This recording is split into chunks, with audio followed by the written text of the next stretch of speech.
The Brethren of Chaos podcast.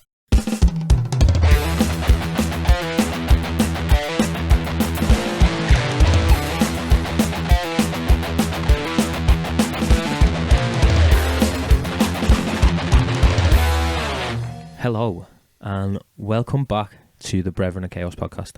We're back again, and again, Steve, I've got that feeling where I can't remember doing last week. It's gone. It feels like it was away. about a month ago. Is it? Well, do you not reckon it's because you're so busy in work? I think it must be. So yeah, It affects your time frame in your head. Yeah, a day feels like 2 days, so it just doubles every. Your mental circadian rhythms. Yeah, because I've only just literally got off a call and bombed it straight here. Yeah. Yesterday I was on a call till 6 o'clock. On a call, Yeah. like them people what you were saying to me. Daily touch point calls. And I was sat there and I'd been on it for almost 2 hours, and I'm like, Is it half of it bullshit as well? I don't want to do this every day. Yeah. It's good. It's gonna be good for me, my progression and my future and stuff. Yeah, that's To what be it's. part of the team that bails the post office out the shit. That's what you want. That's what it's all about. Yeah. How are you, Steve? I've been all right. We're gonna go and play darts after this. I will do. Yeah. It depends how late. Maybe. Yeah. Put me 50-50. Okay. Me and Joe are going. Oh yeah. Me, Joe, and Matty went last night. A level. Well, Matty told me, he sent me a text saying, he said he's played Shanghai Yeah. and he got 74 or something like Yeah. that. I was like, what? That's a ridiculous. For anybody who's ever played Shanghai, like, usually the average score is like, 30 or In the something 30s, like that. yeah. That's what I'm hitting about Yeah. in the 30s. Did he get a few 777s and stuff like that? He just fucking... Well, and do you know what? He was shit for the first 2 games. Yeah. And then he pulled that one out of his fucking arse. Yeah, it was mad. So me and Joe were playing. Yeah. We had a couple of 301s because Joe's got the app on his phone. Which is right, yeah. just, I don't know why we were ever using chalk. You're not doing it in your head? No, Can't you still got to do it add it up in your head. I get But but you you're writing input it. Yeah, yeah. So it tracks it. So we did a couple of 301s, and Joe absolutely wiped the floor with me. 4 games in a row, he battered me. Oh, that's not good. Matty comes, and we have 2 more. And do you know what we were doing though? And we never ever do this. Obviously, finish on a double. Yeah. We were hitting it first start. What? So Joe was beating me, like to finish on the bull, and he'd hit the bull first start. Standard's good there. Yeah. So then we played 2 more 301s. We were doing like a best of 3, and I won both. And I never win. Oh, there we go. And same again. First start, bang. Well, you're all playing it weekly now, aren't you? Trying to. So you Do you know what? Even when we go on the weekend, we still go and have a game. Yeah. Oh, say you're getting the reps in. Yeah. Did Matty tell you about when I played him the other week in here? No. It was the I told you on the last episode. when you were drunk. Played around the board. Well, you've been drinking this morning, haven't you? No. That was pictures from last night. I realised as I sent morning. that, as I sent them pictures of the drinks and you sent back. Yeah. I realised instantly it's like just fully looks like I've been drinking at 9 o'clock in the morning. It's 9:30, Steve. Yeah. So you were playing around the board. Well, the score's still up on the board out there. You Yeah. can go have a look afterwards. I will. I'm not going to out Matty because he's a good player, but from what I can remember, he was on like 10 or something. Yeah. And I was like finishing up round the board. I was just hitting him every time, straight round, just going round. See, I'm not like that. We played around the board that I did win the game. Yeah. But they were all on like 16, 17. They had to go a long way round, and I hit the double 10. Oh, yes. That sorted me right out. That's nice and sweet. And then we played Killer as well. I didn't realise that I really enjoy Shanghai as well, or cricket, whatever you want to call it. Yeah, it's great, Shanghai. Yeah. Well, should we tell the people listening how to play Shanghai? Yeah. So you're in an order. You write each other's names down, and then it's 1 to 7. Literally on the board. Yeah, and you get 3 darts to throw at the 1. Yeah, or all of you throw at the 1. Yeah. Each user have you go at the 1, and then you write down your score, so you could get 3 triple ones. Yeah, the maximum you can get is 9, isn't it? Yeah. If you hit anything else, it doesn't count. Yeah. Just 1. Just the 1s, yeah. And then you move on to 2, and then 3 and 4, and it carries on like that. And then you're looking at it doesn't really matter until you get to like 6 and 7, does it? Yeah, so when if you you hit a triple. Yeah, take you well in front. Yeah, you've smashed it. It's great that though with a few people. Yeah, it gets tense as well. Yeah. Because I had one where I was in the lead. Joe had just taken the lead, and I was the last to throw. Yeah. And we were on the 7, and I just had to hit a 7 to win, and I missed. Oh, Just the pressure got to me. Yeah, there's that, and then Killer as well. I like. Yeah, that's top drawer, isn't it? Killer? What I keep doing on Killer, obviously you throw with your left hand, don't you, to see what your number is or whatever. I got out of ball again, and it's happened to With your left much. hand? Yeah, because I don't aim for anything. Like Matty will aim down in the corners and stuff only. Yeah. I just throw it. You're out of blindly throwing it with your left Yeah. arm. Out of ball. Out of ball, and you think Is that how good you are then, Kat? No, it's not Yours good. basically saying how good the standard is, isn't it? No, Even with your left hand. it was high. The standard was high last night, and it's not normally like that. Yeah. But it's not good being out of ball on Killer, No, you want because like firstly you've got to hit out of ball again yeah. to be the Killer, and then you've just got a big giant target on your back basically, All because the time. everyone wants to hit the out of ball. Yeah. Like I'm like the prized elephant, and all these are coming for me, poachers. Fucking hell. Well, I might have to step my game up tonight if I come. Yeah, dust off the Bart Simpson darts. Yeah, that's it, yeah. I had some skull darts once. Yeah. Very cringy. Like anime skulls. I don't know why, but Yeah, what a man. they were good when I had them. They were flying smooth. I've got I've got a dart player flight. I've got 3 different flights. A dart plate like a guy. Yeah, I don't know who it is. They're the best ones. And then I've got a flight that's a dartboard. And then Wow. And then I think my last one is a skull. Oh, that's it. You've got them all. We need a Brethren of Chaos one. I know. Oh, do you reckon it's easy to get custom ones? I bet you there's somewhere you can get them I'm printed. gonna look into that, because we are definitely doing that. All the lads are getting them as well. Of all the things that we can like give out to That's people, perfect, isn't it? dart flies. Brethren and Chaos dart flight. It is a good one, that. Yeah. Wow, that'd get people would love that. Put a couple in the cup in the rocket as well, Oh, so other people are like yeah. looking at them. Oh, just give them out in the old pubs. Yeah. Do you want some dart flight? Yeah. Unbelievable. Oh, it must be easy. We're definitely. Yeah, let's gonna look into that. Definitely. Definitely. And if you're listening and you make dart flights, give us a shout. What have you been up to, Steve? So that was my. Oh, actually, we were playing darts on the weekend again, because I know it's very dart heavy. Fucking hell. Played Friday night. Me, Matty, and Joe. Actually, I'm not going to come down. I'm going to be well out of the loop here. But we were playing like with these lads, like younger lads. Yeah. Typical Raynhill lads with the 110s and the shorts on and stuff. And they wanted to play against us. Yeah. And that's always a bit Did fun. you beat him? No, they were all right, to be Yeah. honest, yeah. Uh-huh. They into the darts as well. Yeah, we were doing You doubles. give them our flights. Well, we had to kick them out of the pub Why?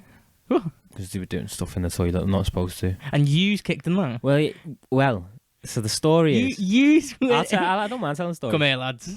So, we're playing darts with them, Yeah. and we've just been beat. And they're like, you've just been beat by a couple of cokeheads. So then the 2 of them go into the toilet to partake in the cokehead activities. No urination cubicle. or anything like No. that. No. But the girl behind the bar, who we see all the time when we go in after footy and stuff, Yeah, the I young think girl. I recognise her. So I'm going in for a wee, and she goes, they've just gone in there together. And I was like, yeah, I know they have, yeah.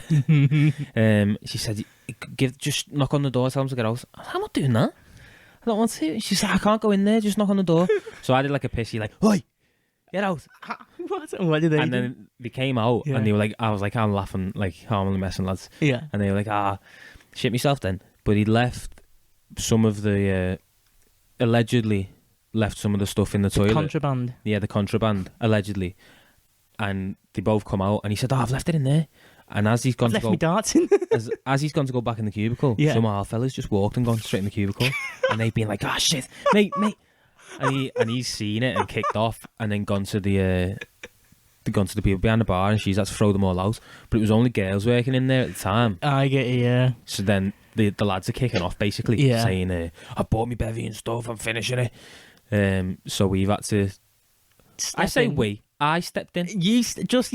Yeah. Everyone And else has just stood there all I've looking done at the is say ground. we. I had to go out because one of the girls went out with the two of the lads. Yeah. And it was like, Bit dodgy there. I don't like that. I'm not into that. Not in my local. No.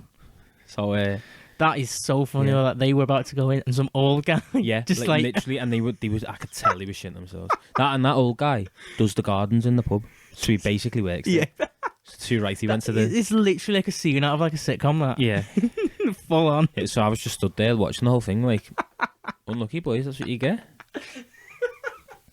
Well, that's a fantastic weekend, that. Yeah. So, well, that was just Friday night, and then I genuinely stay, and I feel really ashamed saying this on the podcast, but I didn't get any fresh air. I didn't leave the house for 2 days. Oh dear. Saturday, Sunday. I don't want to hear that. I just sat in. What do you mean? Watched a couple of films. Oh, that's all right. Just relaxing, Yeah, just chilling out. monging out. Yeah, I don't know why.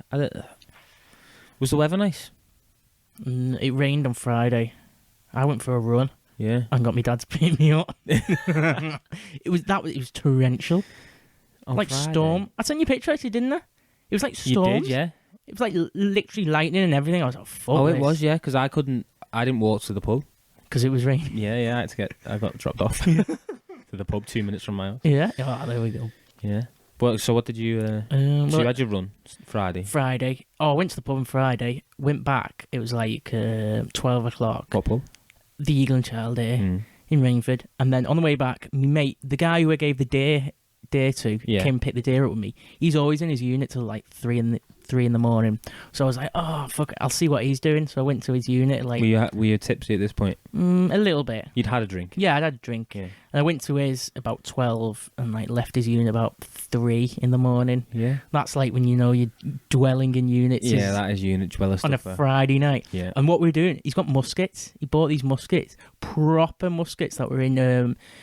We're trying to find out which war it was. Should this be alleged? Is he supposed to have the muskets? No, yeah, you can have them. It's not. Well, Wait, what if he just walks down the street, blows someone's head off? Well, that's it. Well, we were looking at them. He got them £500 each. Proper. They're not replicas or anything. They're like actually being used and everything. Yeah. But he said, what? £500 each? Yeah. Like artifacts, yeah, historical items yeah.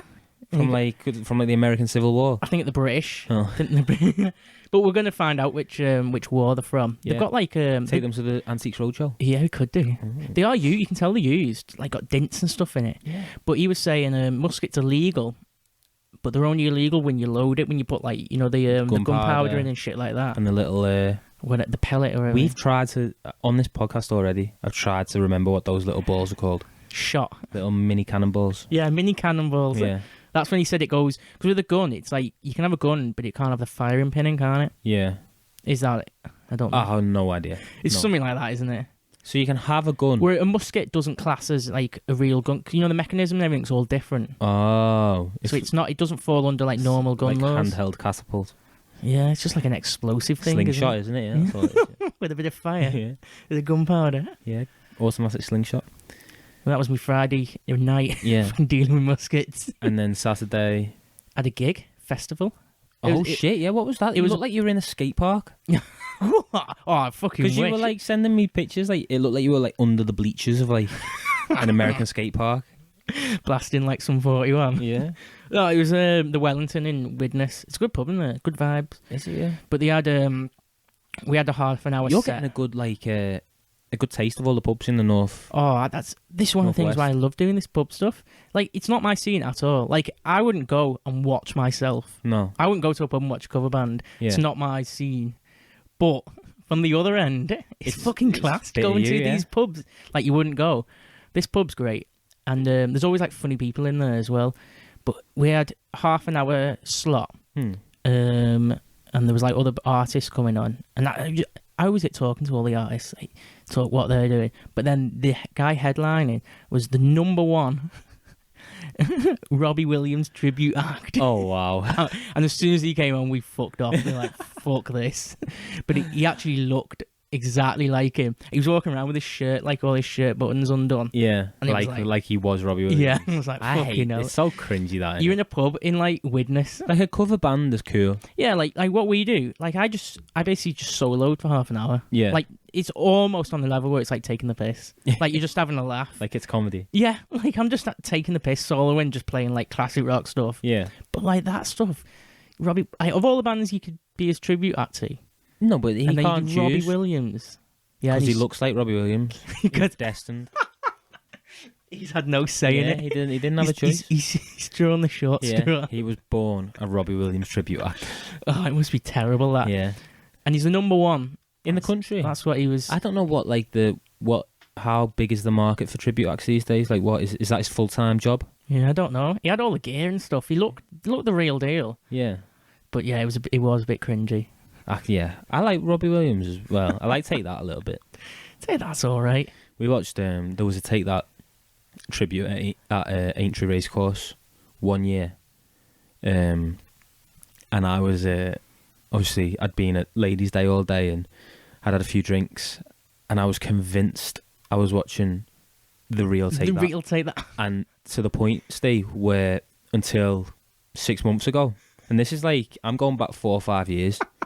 Until 6 months ago, when me and Joe had to Google it, because Joe would always tell me it was fake. Yeah. It's fake that. Yeah. That's what he'd say. They weren't real people. Yeah, that is it. It was a tribute. It was a tribute act. Yeah. And I was going, no, Joe.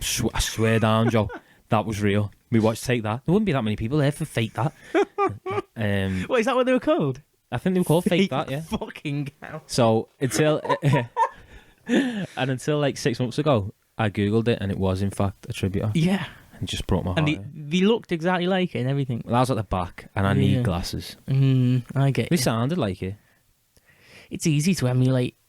Yeah, it is, isn't it? Yeah. It's all about having your own voice if you're going to make it. That's it. You know what I was thinking? I knew a guy who did. He actually made a load of money. He was getting flown out to Dubai to rich guys, like super rich guys' parties. But he was in a Metallica tribute band, and he was in one of the big ones. He'd go around Europe and everything, make a shitload of money. Like a serious, touring band. Yeah, like the top level of what you could be as a tribute band, the Metallica one. But I was always thinking, Metallica is quite complex stuff to play. Yeah. If you're good enough to play Metallica tribute stuff... Surely you could just have your own... Yeah, surely... You're good enough to have your own band? Yeah, you're good enough to have a band that's playing good metal music that could probably tour in itself. Yeah, and then you don't have to play Metallica music all the time. I suppose it's easy, though. If you're at that level, it'd be decent money and you don't have to think about anything. You just turn up and play. Yeah, yeah. And then how easy is it to have, a successful touring rock band? Yeah. At least you can pin yourself to an already successful touring rock band. Just copy. Yeah. Right, Steve. Yep. Should we dive in? We had a little... so last week... Was it last week? Or the week before? We'd finished the podcast. We were thinking, we don't know whether Cooler's going to be on. So let's have something in preparation. You just... And I just went... Spit it out, didn't you? And it just fell out, yeah. Where did it come from? Must have... I think we were talking about trying to get back to our roots a little bit and find... Wait, what? Where does this come back to our roots of the podcast? Oh. Not us. Yeah, I think that was the idea. Well, I think it was my idea anyway, because I'm sure... I remember you saying it and me going, wow, that's a fantastic idea. Yeah, so I remember when we did Japanese serial killers. So we just done... Had we just done something about serial killers or a serial killer? We did the 27 Club, didn't we? No, I mean ages and ages ago. Oh, right, yeah. So we'd done... we was the H.H. Holmes. Yeah. And then we were like, that's mad, that America's first serial killer. I wonder what all the other serial killers are like. Yeah. And it was like, did they have serial killers in India and Japan? What's going on there? And then we did the Japan one, and then that all brought up in my mind before a couple of weeks ago, and I was like, what about Australia? The Outback. The Outback. There's got to be some scatty stories from definitely. The Outback. So then we decided on that. That's good on that. And then, because we got talking about, is it Wolf Creek? Yeah, that film. I haven't seen it in ages, but... I've not seen it. Have you not seen it? No, never seen it, but... I can't remember if it's good or not. No, I feel like it's pretty scary from what I've heard. I think my dad's seen it, and he said it was pretty scary, but... no, I've not seen it. But from our research, we found out that there are a couple of stories... That it's based on. So the directors or whatever, the people who made that film, producers, got these stories that we're going to do, and then just mashed them together. Yeah. Said we'll make a film on it. Just make it as awful as possible. Yeah. So what were you expecting? So when I think of Outback Murders, I think of I don't know. I think the Outback, obviously in Australia, there's giant cities and stuff, and they definitely have just people stabbing people and that. Yeah. And gun crime and fucking... Well, you've been, haven't you? Gangs. There's big cities on the coast. Yeah. And then, is there suburbs? Yes. Outside the cities. Yeah. and that's like that gets quite hilly and mountainous and green and foresty. And that's a bit like St Helens and stuff like that. Nothing like St Helens. No, I mean, I don't mean the environment. I mean like in terms of like a towns and size. Stuff. Just like Well, they're way bigger, aren't they? Yeah. Anyway, but yeah, no, it's cities still. It's still cities. So, for instance, my family live in New South Wales, which is the state. So Australia's split into states. Oh wait, we need to get the yeah. We've got the globe here. I don't know if it says. I don't think it does. It's got them split up. It's got the lines on it. I can't remember what the states are, but it's like fucking Victoria and Northern Territories, New South Wales. So you said New South Wales. New South Wales. So that's where Sydney is. I was going to say that's my limited knowledge of Australia. I think like all the other places are in there as well. I think Canberra's there. Well, they're all down one coast, aren't they? Yeah. Is it the east? Let me have a look. They're all down the east coast, most of the main cities, and on the west coast there's a bit, isn't there? Yeah. And then in the middle it's just. So Perth is on the west coast. Augusta, Albany, and then like Canberra and Sydney are New South Wales over here. Brisbane's a bit further up in whatever that bit is. And then like you get up to like Cairns and all that up the north, and that's where it gets all like big giant crocodiles and dead like swampy and rainforesty and sweaty. Do you know, because you're getting up towards like all those islands, like Southeast Asia. Yeah. It's mad how close that is. And stuff. It's around there, isn't it? Well, that's like their holiday destinations, all that stuff. Oh fucking hell! Like they're like Ibizas, like Fiji. Stuff like that.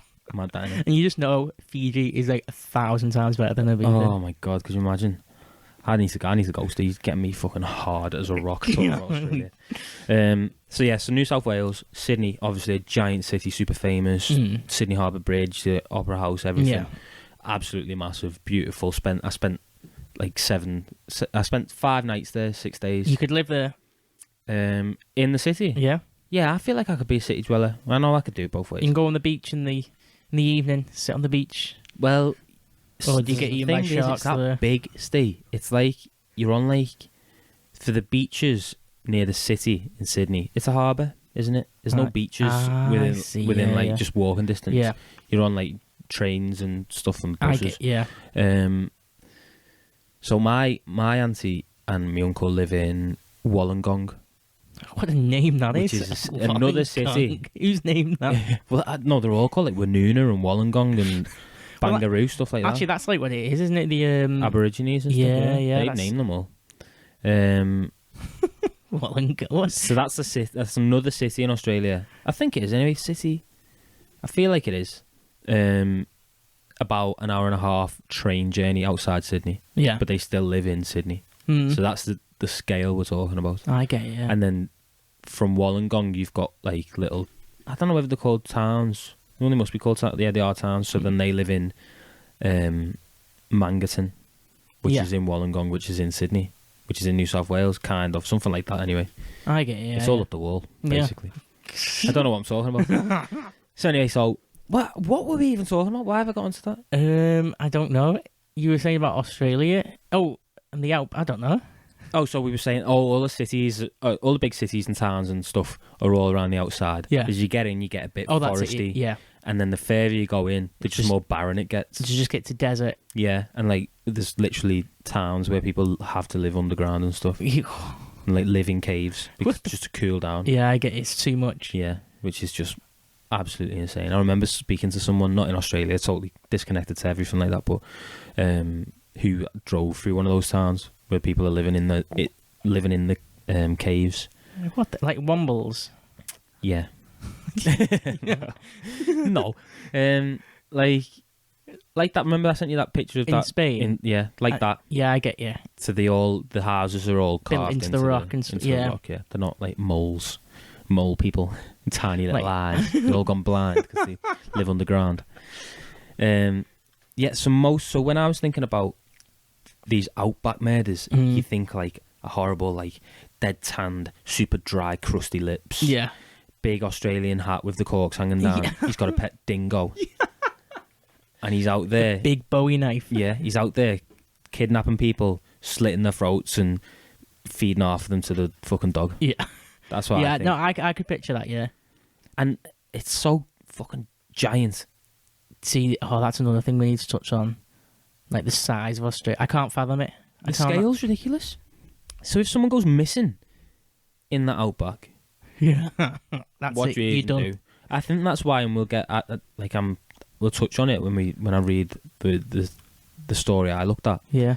I think that's probably why the police and the judicial system are trying to get the people framed as quick as possible, basically. All right, because if they go, Yeah. that's it. They're gone. Yeah, just They like could just fuck off. yeah, people will just go missing, and then it's like if someone like this one is a missing person, Yeah. they didn't find a body. They're never ever gonna find a body. They're Mm. never ever gonna find them. Mm. So they might as well just pin it on some fucking innocent man. Some hillbilly. Yeah. Right. Do you want me to kick it off? Go on, yeah.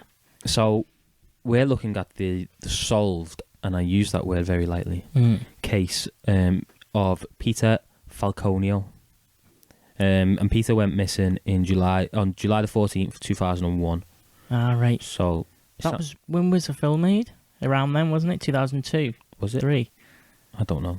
Well, the guy was only the case went on for 4 or 5 years. Ah, right. Oh, so when the film was made, It must have been, yeah. it must have been unsolved. Unbelievable. So Peter was a British tourist, and he'd been travelling around Southern Asia and stuff, and he'd done Cambodia and all that with his girlfriend Joanne Lees. Proper backpacking style. Yeah, like I didn't realise that was so popular back in Just early going- 2000s. It's like The Beach, isn't it? You've seen that film No, with DiCaprio, The Beach. Leonardo DiCaprio, and he goes on finds this hidden beach where they're all living on it. No, I've not seen that. Oh, fucking One for the list. 100%. I'm writing it down. Oh yeah, it's like Southeast Asia somewhere, and the premise is like he meets Robert Carlyle. Yeah. He's like crazy in this hostel, and he gives him this map and tells him there's a hidden beach where there's like a commune that like completely dropped off from like society. Yeah. DiCaprio's like, "Wow, fuck me, this is class. I want to check it out." And he gets there with his mates, and they realise like it's not really what it is, but he ends up living there. I won't ruin it for you, but Okay. it gets intense. Like, No, but I'll throw it on the list. yeah, So, back to the story. the- So Peter Falconio and his girlfriend Joanne Lees, they're in the Northern Territory, so they're in like North Australia. oh, where you said all the crocodiles and all that. Yeah, The well, swamps. it's just like really hot. They're not on like the coast side, so like Cairns and that is Yeah. like that tropical kind of area. Mm. This is like the hot stuff. So they're traveling in this like orange camper van, which is what you want to be traveling in. Oh, 100%, yeah. Now I can picture it. And they're traveling from. So, this is where it all goes wrong. I'm from the sound of it. I don't have written down how long they were in Australia for, but they weren't here that long, and it all went pretty Pete Tong straight away. Soon as possible. So they're driving. So it's July the 14th, 2001. They're driving from Alice Springs to Barrow Creek. So Alice Springs is. I had a game on my phone. Sorry, I don't know where this is coming from. Ages and ages ago, about it was like like a plane flight planner simulator game, and there was always an airport in Alice Springs. What, so when you're researching this, it's like shot that memory? No, just then when I've said it. Just then? Yeah. So, but I know Alice Springs is like pretty central. I think it's one of the hottest places on earth, Alice Springs. Really? Yeah, super Fucking hot. hell. So they're travelling from there to Barrow Creek. Barrow Creek doesn't sound very nice. No, sounds like... Anything called creek. Yeah, I can imagine hillbillies there. Unless it's Dawson's Creek. What's Dawson's Creek? You've never seen Dawson's I Creek? feel like it rings a bell. I've definitely spoken to you about it before. Yeah. I went on a binge about a year ago and watched them all. Yeah. You know exactly what it is because I've definitely spoken to you about it. So, they're on this drive through Barrow Creek. I think Joanne's driving at the time, and they stop and they get fuel, and then they buy a little bit of a spliff off someone, get a bit stoned. Well, she gets a bit stoned, so she says. And they swap driving. So Peter started driving. We're at 7:30, same night. He's on a highway called Stewart's Highway. Yeah. And another car, like a pickup truck, comes up behind them, flashing them a little bit, pulls up beside them, saying, "You've got an issue with your exhaust." So we're like, "Oh, cool, yeah." So they pull over. And do you know what? In my mind, I was picturing that as being pitch black. Yeah, I can picture that. Yeah, that was... But it's 7:30 in Australia, so it'd be... Yeah, it'd be late. Yeah. I can picture with the lights coming up behind. So he's pulled up, he's told them to pull over. And our Pete's got out and thought, let's have a look at this. Let's see what... Yeah, exhaust. So he gets out, has a look down, comes back round, he says to Joanne, he says, will you just rev the engine while I'm looking around, just if anything goes on? She's like, yeah, cool. So she jumps in the driver's seat. And as she starts revving the engine, she has this fucking giant bang. The exhaust has fallen off. Yeah. And she shits herself, basically. Yeah. She's like, automatically you think, the exhaust's fucked. Yeah, something's happened. Yeah, big bang. And then the guy who pulled them over comes to the window and he's like knocking on the window with a fucking pistol, a revolver, and she's like, "Oh shit!" So Peter, she doesn't see where he is. No. So she says, and I've got to say this to the listeners, like this is all very allegedly, and you'll realise how fucking dodgy she is when we get to the end. Okay, yeah. So Peter's gone at this point. Yeah. There's a little bit more about him, like a tiny bit. But there's nothing else from Peter now. He's gone. Joanne gets cable tied up around her wrists, and she gets thrown in the back of his pickup truck. She's been kidnapped. Peter's fucking dead. Yeah, he's been shot. Yeah, we presume the exhaust. Nothing wrong with it. No, nothing wrong with the exhaust. It was all a ruse. It's all a ruse. Joanne's been kidnapped. As the guy, so he's thrown in the back of his pickup truck. He's gone round to deal with Peter's corpse. Like, well, he's gonna sort it out. I don't know whether he's gonna bury it in the fucking off the side of the road or. Do you know what? Now I'm thinking it must have been pretty dark by this time. It must have been getting dark. Or is it absolutely in the sticks because there can't have been anyone around? Yeah, I can imagine in the middle of wherever, the hottest place in the world. Well, started driving at 7:30. It's a big country. Remember, Steve? We've already said this. Could have been driving for hours. Ah, right, yeah.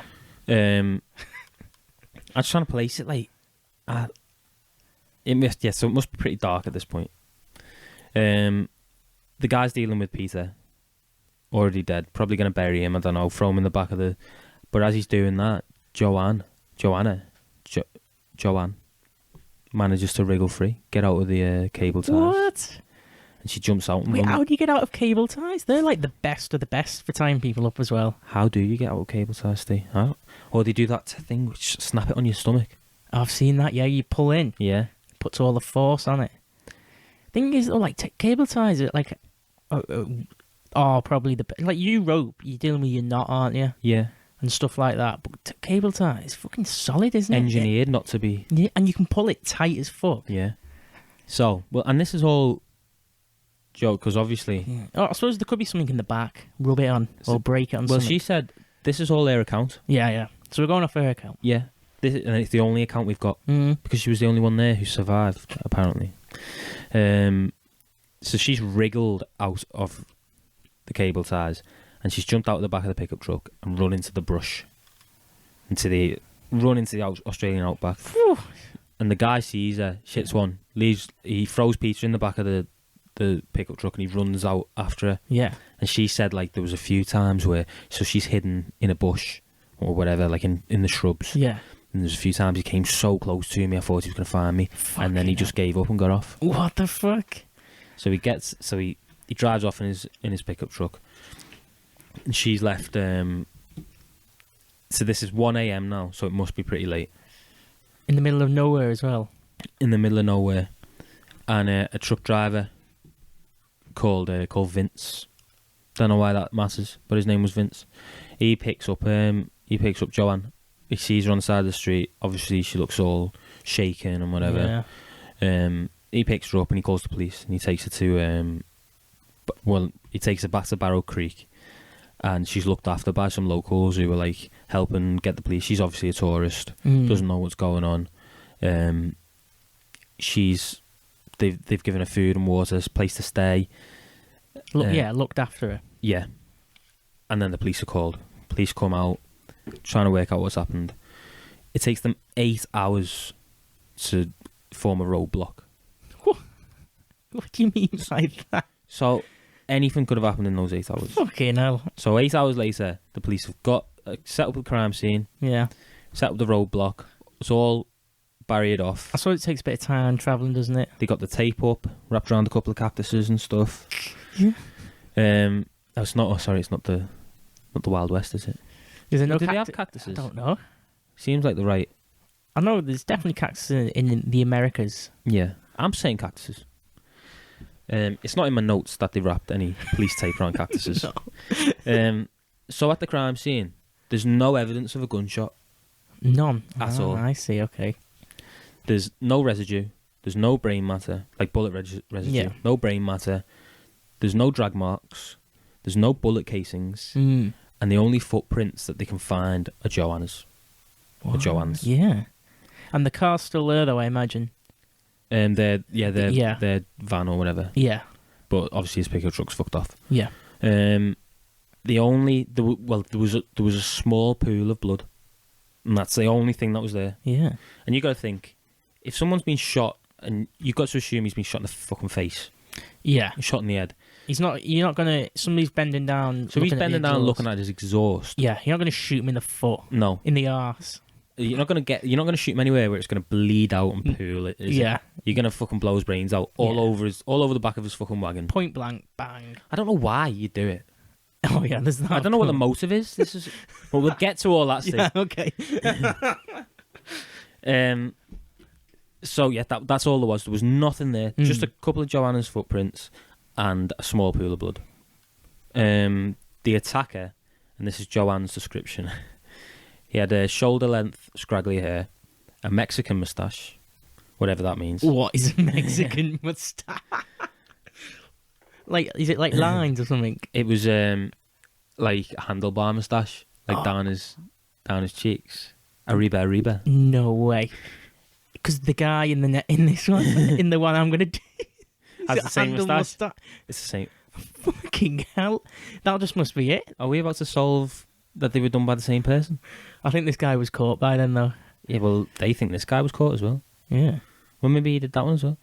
So I think it's just the Outback serial killer look. it is, isn't it, with the pet dingo in a pickup truck. But So he had a hat on, of course, as well. He was between 40 and 45, which I don't think gives much range. I think there's a lot of people who look in the 30s that could be in that. Yeah. And there's people you see in the 50s who could be that. Yeah, I could never pin someone down to be between 40 and 45, No. I don't think. And then obviously she describes the white pickup truck. A white pickup truck. Yeah, or a utility truck, whatever it Yeah. was. Whatever they're driving out there. And then, so she's put all this description through. The guy, the police are looking for it. Really, that's like in the middle of nowhere. You should be able to pick up on somebody Yeah. roughly. Well, they get to it. Like So that. the police are then looking for CCTV footage. What, in the desert? Well, there's like gas stations. Yeah, and, stuff like Yeah, that, little yeah. stops that they can go Shops to. and stuff. Yeah, and then Joanna admits that she was quite high. The weed that they'd bought, that little spliff, was pretty strong apparently. So she Sent her remembers out of some space. things, but not everything. I get you. This is what she's saying, which is Yeah. pretty convenient, isn't it? So the police are looking for CCTV footage, and just they find a white pickup truck. Yeah. They find a guy gets out of the white pickup truck, goes into a shop, Has and he this got guy handlebar mustache? fits the profile. Yeah. He's got a mustache, he's got a cap on, he's got like longish hair, Yeah. and he shows it to Joanna and says, "Is this the guy who is this the guy?" Yeah. He fits the profile. Is this the guy? And she says, "No, he's that guy's far too old. He's too old. It's not him." What? Out of all the things? Yeah. So this white pickup truck. And you're looking at a CCTV image as Yeah, well. it's not. It's pretty. It's 2001, Steve. Yeah, it's so not. It's not fuzzy back. like. Yeah. But you can see you can see the images. Yeah. And she says, "No, it's not. He's too old. Absolutely not." What? But That- how many people have the white car with the moustache, Yeah. same hair. Well, I don't think he had a proper Italian Mexican mustache. Yeah. What's an Italian mustache? Oh, fucking hell. Thin, right on the lip. Yeah. That guy is Bradley Murdoch. Bradley Murdoch. Yeah, so remember that name, Mm. Bradley Murdoch. We'll get into a bit of the background. So obviously the investigation's going on here. They're asking round about the people in Barrow Creek between Alice Springs and stuff. Like, have you seen these people? Do you know where they got up to? Do you know anything? This guy comes forward called Greg Dick. And Greg Dick is a well-respected member of the community. Mr. Dick. Mr. Dick. Mr. Dick is a well-respected. Yeah, he's well-respected. Well, I don't know what you're laughing at, Steve. No. It's a very serious case. He works in it's like a restaurant, basically what would you call them? A diner. A diner, yeah. He's worked there for 42 years, and he says, I can really tell between the locals and the tourists. I know which one's a tourist. So he said that the Alarian Roadhouse. The police have asked Joanne, did you go in the Alarian Roadhouse? Did you stop anywhere? No, we drove straight past. We were just on the road. That Greg Dick swears, and two of his employees swear that she came in for food on her own. On her own? I think she had a toasty or something. Yeah. So she's already lying then? Yeah. Potentially. And then a little bit after, she comes in. A man comes in with a dog, potentially a dingo. And Greg Dick says that Joanne went to speak to this guy, and they were speaking like they'd spoken before, like they knew each other. Yeah. And so they're thinking, who's this fucking guy with this dog? Yeah, what's his deal? They've asked. They went to Joanne. Who was the guy? Were you there? No, we drove right past. He's lying. Denied absolutely everything for obvious reasons. Because you got to stick to your lies. Yeah. Once you put it out, it's even worse to just change it. Yeah, exactly. So they're thinking straight away. I wonder if this guy was that Bradley Murdoch. Yeah. The police. Yeah. So they bring Greg in to look at a lineup, and he says, and Greg and fucking Bradley Murdoch's in the lineup, and Greg says that wasn't the guy. So you're thinking, it can't be Murdoch. Wait, so nothing adds up here. No, really, doesn't it? It's all up in the air. Yeah, they can't work out what's going on. So we'll run through what's up. So Bradley Murdoch fits the description. Yeah, but Joanne says it's not him. Not him. That's not the guy. So what's going on there? Bit odd. Yeah, that's suspicious. Yeah. Very convenient. Greg Dick says she was in my diner. Yep. And spoke with this guy. Yep. Spoke really friendly. Had a dog, so it can't have been the dude. What's his name? Who just been killed? Peter. Peter. Yeah. Can't have been Peter. Can't have been him because they didn't have a dog. Yeah. You're speaking to him, dead friendly with him, and they're thinking, right, if she's looking, could she be looking out for Bradley Murdoch? Could they have planned something? Yeah. Like saying that's not him, and then is that who she met in the diner? Yeah. But then Greg's come in and said, no, that wasn't him. No, it didn't look like him. Yeah. But Joanne denies absolutely everything anyway. Yeah. So she never went in that diner. Somebody is lying. Yeah. There. For the police, obviously the main suspect is Murdoch. Yeah. He's pretty much the only suspect. Yeah. Unless Greg Dick was doing it. A little background on him. He had a really tough upbringing. He was into drug smuggling, joined a biker gang. He was a massive racist. Bradley Murdoch? Yeah. Yeah. White supremacist, has a racist tattoo. I don't know what tattoo it was like. And he'd already done we could imagine. Yeah, probably swastika, something like that. He'd already been arrested he'd done 16 months in prison for drunkenly shooting at an Aborigine rugby match. What? While they're playing, he's like shooting. Fucking hell. And he did just over a year for that. That's wild. So straight away they want to get DNA testing. He's the main suspect. Yeah. Let's take some of his DNA. Let's find out if there's anything anyway. apparently the DNA on the cable ties had been contaminated. I don't know how. She must have. I don't know whether it'd been left out too long. Yeah, but they shouldn't have used the cable ties in the case. Okay. Still, a senior police officer, she takes them in to show Murdoch for some reason, to be like, do you know anything about these cable ties? Do these cable ties look familiar? So she does that and takes him to see them, which compromises it again.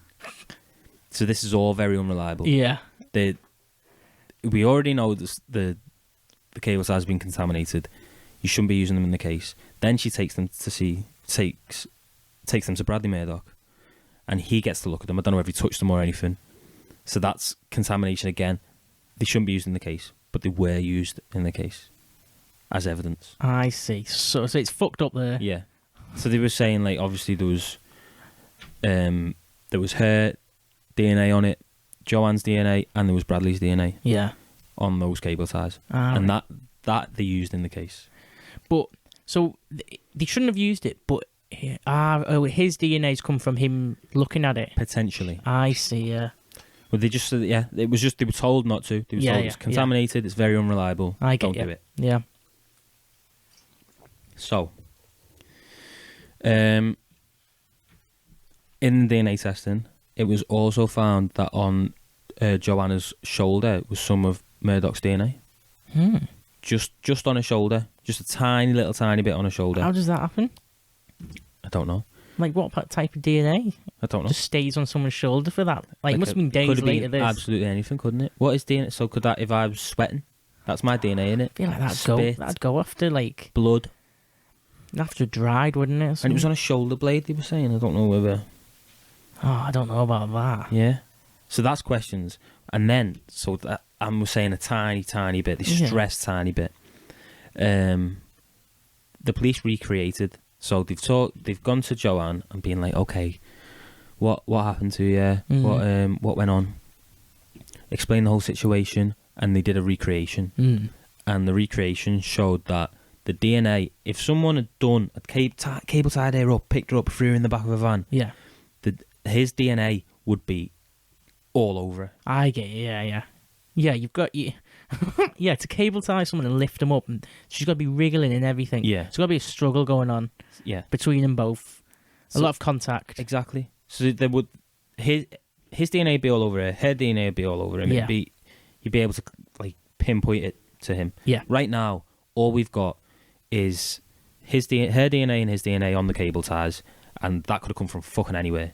Yeah, I get you. And then his DNA on her shoulder blade, but that could have come from anywhere as well. Yeah. So they were talking about like apparently they both went to a bar called the Red Rooster, like totally separately. Yeah. But that could have been like from that. What? And then they didn't even realise Yeah, he could have just been like in the bar with her. What? Think of the chances of that as well. Yeah. Whew. Well, this is what they're clutching to at the minute. Yeah, because they've got fucking nothing, and I don't know how good the Australian police service is. I don't want to throw any shade, but doesn't sound. In 2001, the clutching to straws. Doesn't sound bueno. There's a few loose ends that need tying up. Yeah. So, we're gonna have a little focus on Peter. The guy who got missing. So Peter's gone. No one knows where he is. No body, no blood. I don't think they could test that blood either, the pool of blood. I don't think they did test that. What? But I don't think they could. I think it dried out and it'd been covered in sand and stuff, and for some reason they couldn't. I feel like... Because I didn't hear anything about them testing the pool of blood. So they managed to find like a tiniest bit of DNA on her back days later that hasn't been like removed from her wearing clothes and... having a shower. Yeah. But they couldn't test a pool of blood. Yeah. On the road. Yeah, I didn't hear anything about them testing that pool of blood. That is very weird. Because maybe they just didn't say it because it was pieces or something, because I don't think she was bleeding. Maybe it's so obvious that they tested it that it's that obvious that they haven't said. Yeah. We're questioning. Don't need to worry about that. Yeah. So they was obviously start speaking to his family and his friends and stuff. He's gone missing. Do we know anything? Did he ever talk about running away? And his mate comes forward. He was called something stupid like Dodgy Paul or something. I swear he was called. That's what he goes by. Mr. Dick and Dodgy Paul. Yeah, Mr. Dick and Dodgy Paul are coming forward, giving some real good accounts. He'd said that they'd worked together for a couple of years, and he used to always talk about doing a life insurance scam. Ah. And isn't that fucking H.H. Holmes shit? That It is, yeah. It is. life insurance scam. That was his forte. So, and this is where it comes forward about they find out the roadblock was only set up 8 hours after the incident happened. Yeah. He could do fucking anything in 8 hours. Easy. He could have framed his own death. These 3 people could have helped him. Yeah. He frames his own death. He fakes his own death. Fucks off somewhere. Gets the life insurance, and the 3 of them split the money. I think that's doable. That is doable, Yeah. especially in that 8-hour gap. Joanne's Yeah. doing an all right job of playing the victim. Yeah, it feels like not all of them don't have to pull out any fucking big numbers here. Yeah, All of them just go by a simple story. It's a kind of a simple story, isn't it? That yeah. it's not too overly complicated. They're just going to go by the rules. But I don't think the third person's Bradley Murdoch. No. I think he's been dragged in it as like So he's like the scapegoat. Oh, that's why she said it's not him, because she doesn't want to drag in Yeah, an innocent person. yeah. She's going, no, it's not him. It's not him. And Yeah. the police are going, oh, it isn't. Exactly. And she's part of this whole fucking scam, and she knows who it I is. genuinely think I think it's a complete coincidence that little tiny bit of his DNA was on her shoulder. Yeah. Well, I don't believe that DNA thing. No. No, The more we hear about this police, it can't have been. It I think cannot have some been. fuck up there. Yeah, Sounds ridiculous. That. it does. So that's one of the conspiracies. Yeah. He's faked his death. That makes sense, doesn't it? It does. And this fucking Bradley Murdoch's being framed. We'll go into Bradley Murdoch, and this is like it's so ridiculous, Steve. It's so amateurish ridiculous. It's genuinely. Do you know what it's like? It's like, I know we keep talking about westerns, but you know, like a sheriff runs his own town and he just goes by his own rules. Yeah, it's terrible. Listen to this. So Bradley Murdoch had a friend called James Heppy, and they were weed dealers in the south of Australia, and they'd recently had an argument over some missing cash, so they weren't on good terms. Mm. And Heppy was arrested in a big smuggling case, and he's being interrogated about his connections with Bradley Murdoch. Obviously, Bradley Murdoch's in prison as well. They know there might be a link to the disappearance of this tourist. Yeah. I can't remember what his second name is. That Italian second name's escaping me. Falconio. So they're interrogating him about Murdoch, and James Heppy says Murdoch used to talk about how easy it'd be to bury bodies in spoon drains. So spoon drains are like the dips. Yeah, on the side. On the side of the road. Yeah. And so he makes that claim, and then he claims, "Oh yeah, and Murdoch always used to play with cable ties." What? So that's fucking weird. Yeah. Oh, this fella that you've had an argument with, yeah, he always used to talk about how he could bury bodies down the side of the road, and he loves playing with cable ties. So he's trying to grass him in. Yeah. And what happens is they let James Heppy off for the smuggling shit. Yeah. Because he testified. What? For that? Yeah. They let him off. What the fuck? So Bradley Murdoch's arrested. He makes one phone call saying, and this is a quote, "I definitely did not do it. I'm not a fucking murderer." Who's he saying that to? His lawyer or somebody? Yeah, must be. So October the 17th, 2005 is when his case is run. Murdoch pleads not guilty on the trial for obvious reasons. And there's no real evidence here. No, and listen to this. So in 2002, so this is 2005. Yeah. 2002, this case has gone on for years. Basically, they haven't found anything. They've pulled Joanna in to look at a lineup of men again, and Bradley Murdoch's in this lineup again. Yeah. And then she says it was him. Oh. So even though before she said It wasn't. definitely not that man. Yeah. He's too old. And then a year later, She's gone, yeah, that's him. and he's a year older. Yeah, and they've used that to What send the him fuck? down. What? That already doesn't add up, doesn't it? Yeah. Because she said it wasn't him. She's literally contradicted herself. God, what the fuck's going on here? So, say that, like, I'm going. I know you're gonna ask me what I'm thinking, but I think so far it's an insurance scam. Yeah. I'm going along with that. Yeah. At this point, I think she's probably got past the point where it's like, right, we've done it. Let's just fucking make sure that it stays done. Yeah. So I'll just get him done. I'll just say it's him, so that it's over and done with. Yeah. And we can move on. So I'll tell you. I'll tell you the evidence that they've got for Brad. Poor Brad. Poor racist. I know. Brad, Poor racist drug dealer. Aborigine fucking gunner. Bradley Murdoch. So the times that he was travelling between Alice Springs and Barrow Creek, Yeah. and the times that Joanna and Peter were travelling between Alice Springs and Barrow Creek, they add up. He would have been in that kind of area at the same time. Murdoch's DNA was on the cable ties, and Which they shouldn't have used, though. which they shouldn't have used, and there was a little bit on Joanna's shoulder, Which doesn't add up. which doesn't make any sense because it should be all over it. Yeah. And then Joanna said that it was him in that lineup in 2002, even though she'd already said it wasn't him. Yeah. So even that doesn't add up. No, and then his mate James Heppy said that he likes burying bodies in ditches and playing with cable ties. Grassed him up with the exact straight things that he needed. He always said to me that he would abduct a tourist from an orange camper van on the side of the road. Yeah. After they've had a big argument like that, problems. He's been arrested. Yeah. So he's in the shit, and he's doing that. And that's the evidence. What the fuck? And he's still fucking away today. Have you got any names for these police? I think we should out him. No, I haven't. But even if it is whatever his name is, even if they have got the right person, it's fucking so weird. Yeah. It just doesn't make any sense. But yeah, I think it. So I was trying to think of what it could be. Obviously, this conspiracy. It's the insurance job. It sounds straight up. Jumps out at me immediately. Unless, like, what's the other stuff? Did Joanna try and kill him? Did she want him dead? And she's hired somebody. Yeah. Like that. Those footballers. The footballers. Those female footballers. Oh yeah. That's hire someone to beat the shit out of someone. Yeah, but then there's no evidence that he was killed. So they never found his body? No.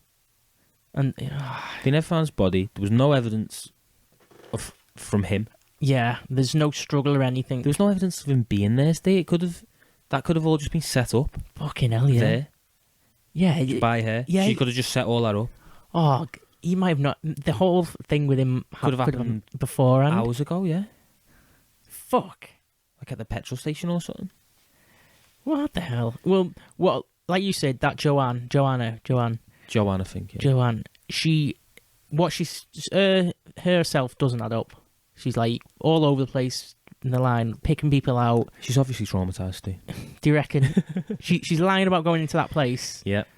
There's lies. Maybe Dick's lying. Yeah. Maybe the Dick's lying. But he was completely unrelated to everybody. Yeah, they were just asking round. I think it was pretty tight knit community. Very Hot Fuzz vibes. Yeah, I get it. Yeah. Everybody knows everybody type thing. Yeah. Oh God, that's so weird. So what conspiracies did you? Because you said you knew a couple of conspiracies. No, I just heard that it was dodgy. Yeah. I never come across anything. I never looked into it. I just cannot believe how it's not an unsolved case. Yeah. And this is what I was saying to you about, like, they're thinking that body's gone if it was ever there. Yeah. For our own sanity, we've got to frame someone. This guy's a criminal anyway.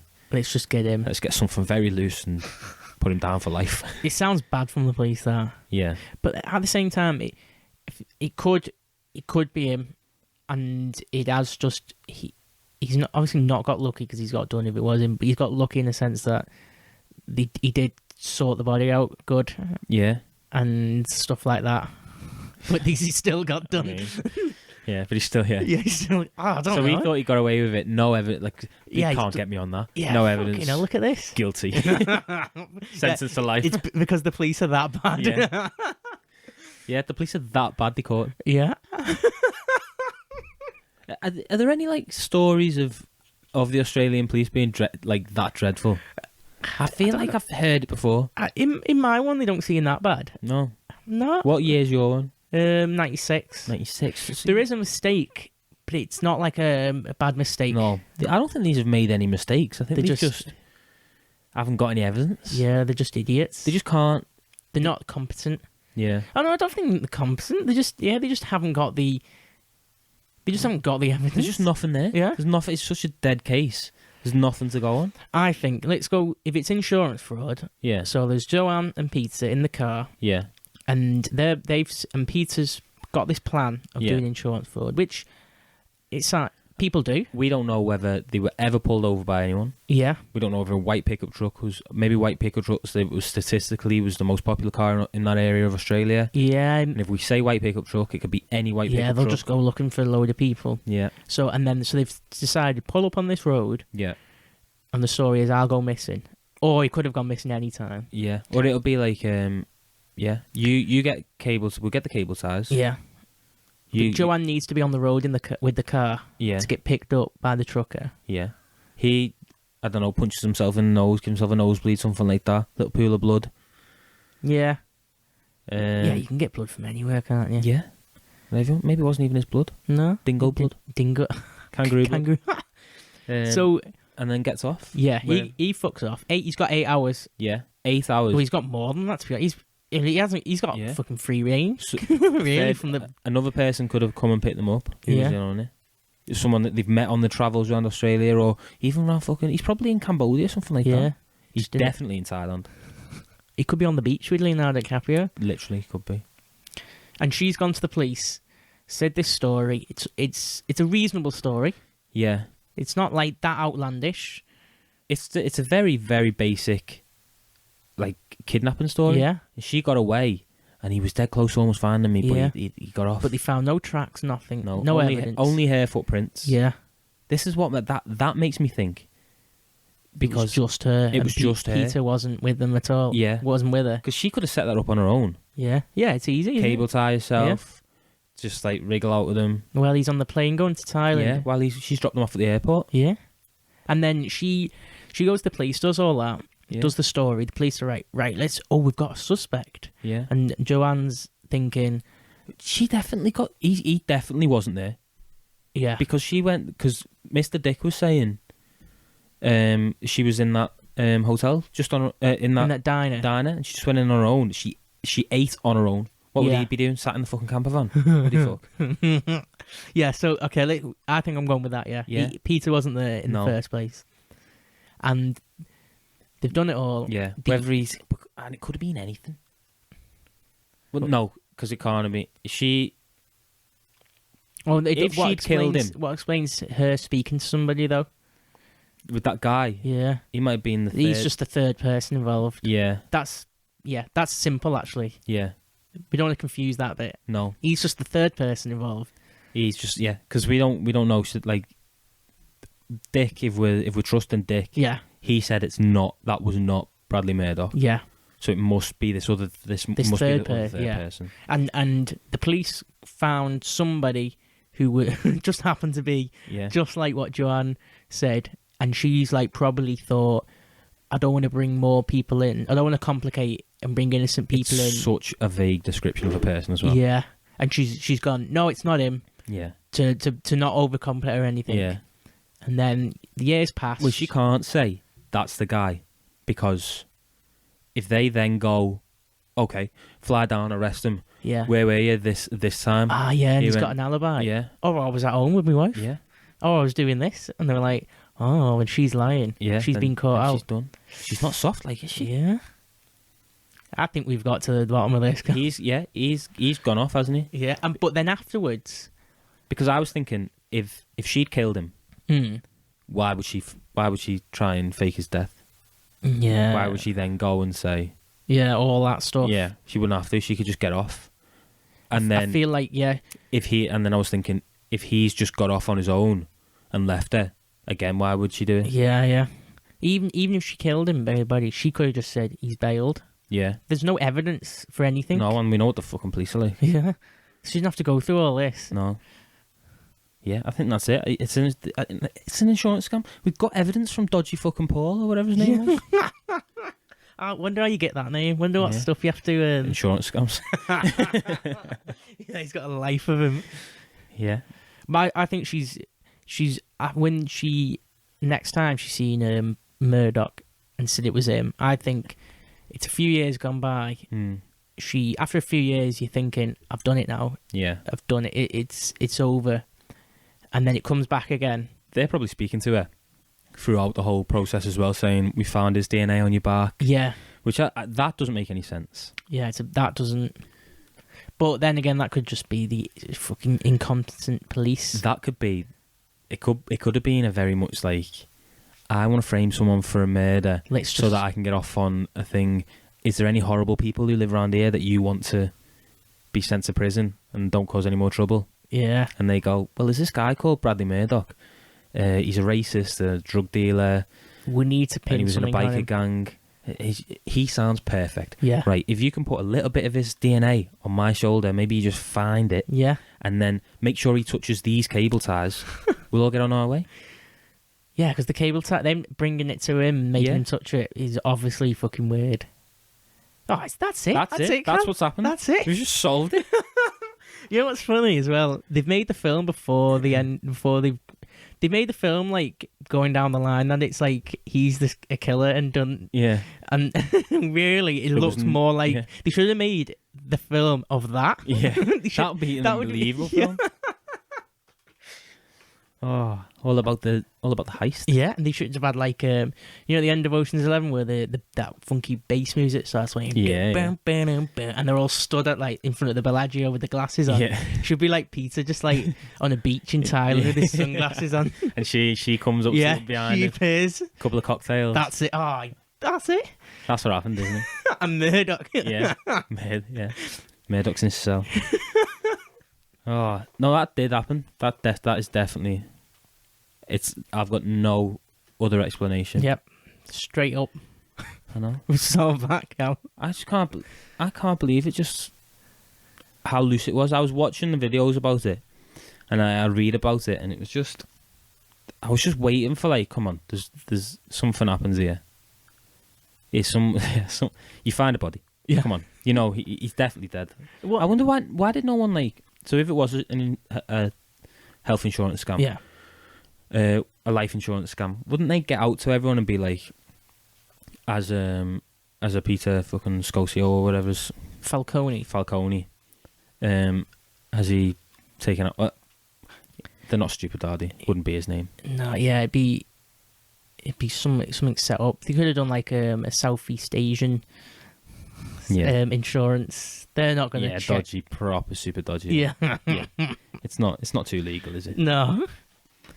Right, that is my that's my story. That's a top draw on that. It's nothing to do with murders. No. Fucking just a class one. Yeah, that's like it is a plot for a film. Like, I like that. I definitely like that.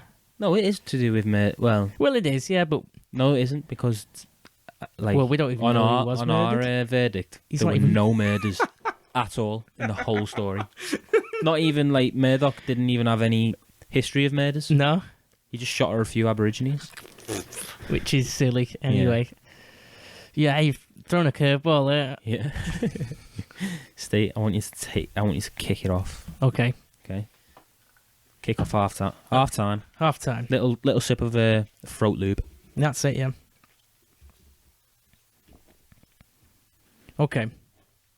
So the next one is about the murders in 1996. Quite a few murders, and it goes.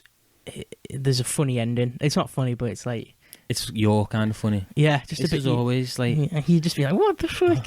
This is really funny ending. Like he frames his whole family's dead, and then when they like that fucking Japanese one. Yeah, it's ridiculous. You're not gonna believe how funny this is. But he used to make them crawl around on the floor. He wouldn't feed them, and then he'd have to eat each other. No, it's not as weird. Is it funnier than that? In a way. Okay, so it all starts. The way I'll do it is I'll start with the victims, how they found the bodies, Okay. and then I'll go into the murder. Okay, so but we'll start with this guy Paul Onions. Oh, So there's a victim. Well, yeah, a victim, but he didn't get murdered. I'll tell you what happened. But I thought Onions. I've never heard anybody with that second No. name, Mr. Onions. Mr. Onions. He was from Britain as well. Was he? Yeah. So he was in 1990. Another Brit. Yeah, another Brit. So quite a few Brits in this. They I think we just all love hitchhiking. It's. Do you know what it is? It's Getting those horrible killed. people in the outback who like the dead hard and crusty and horrible, Yeah.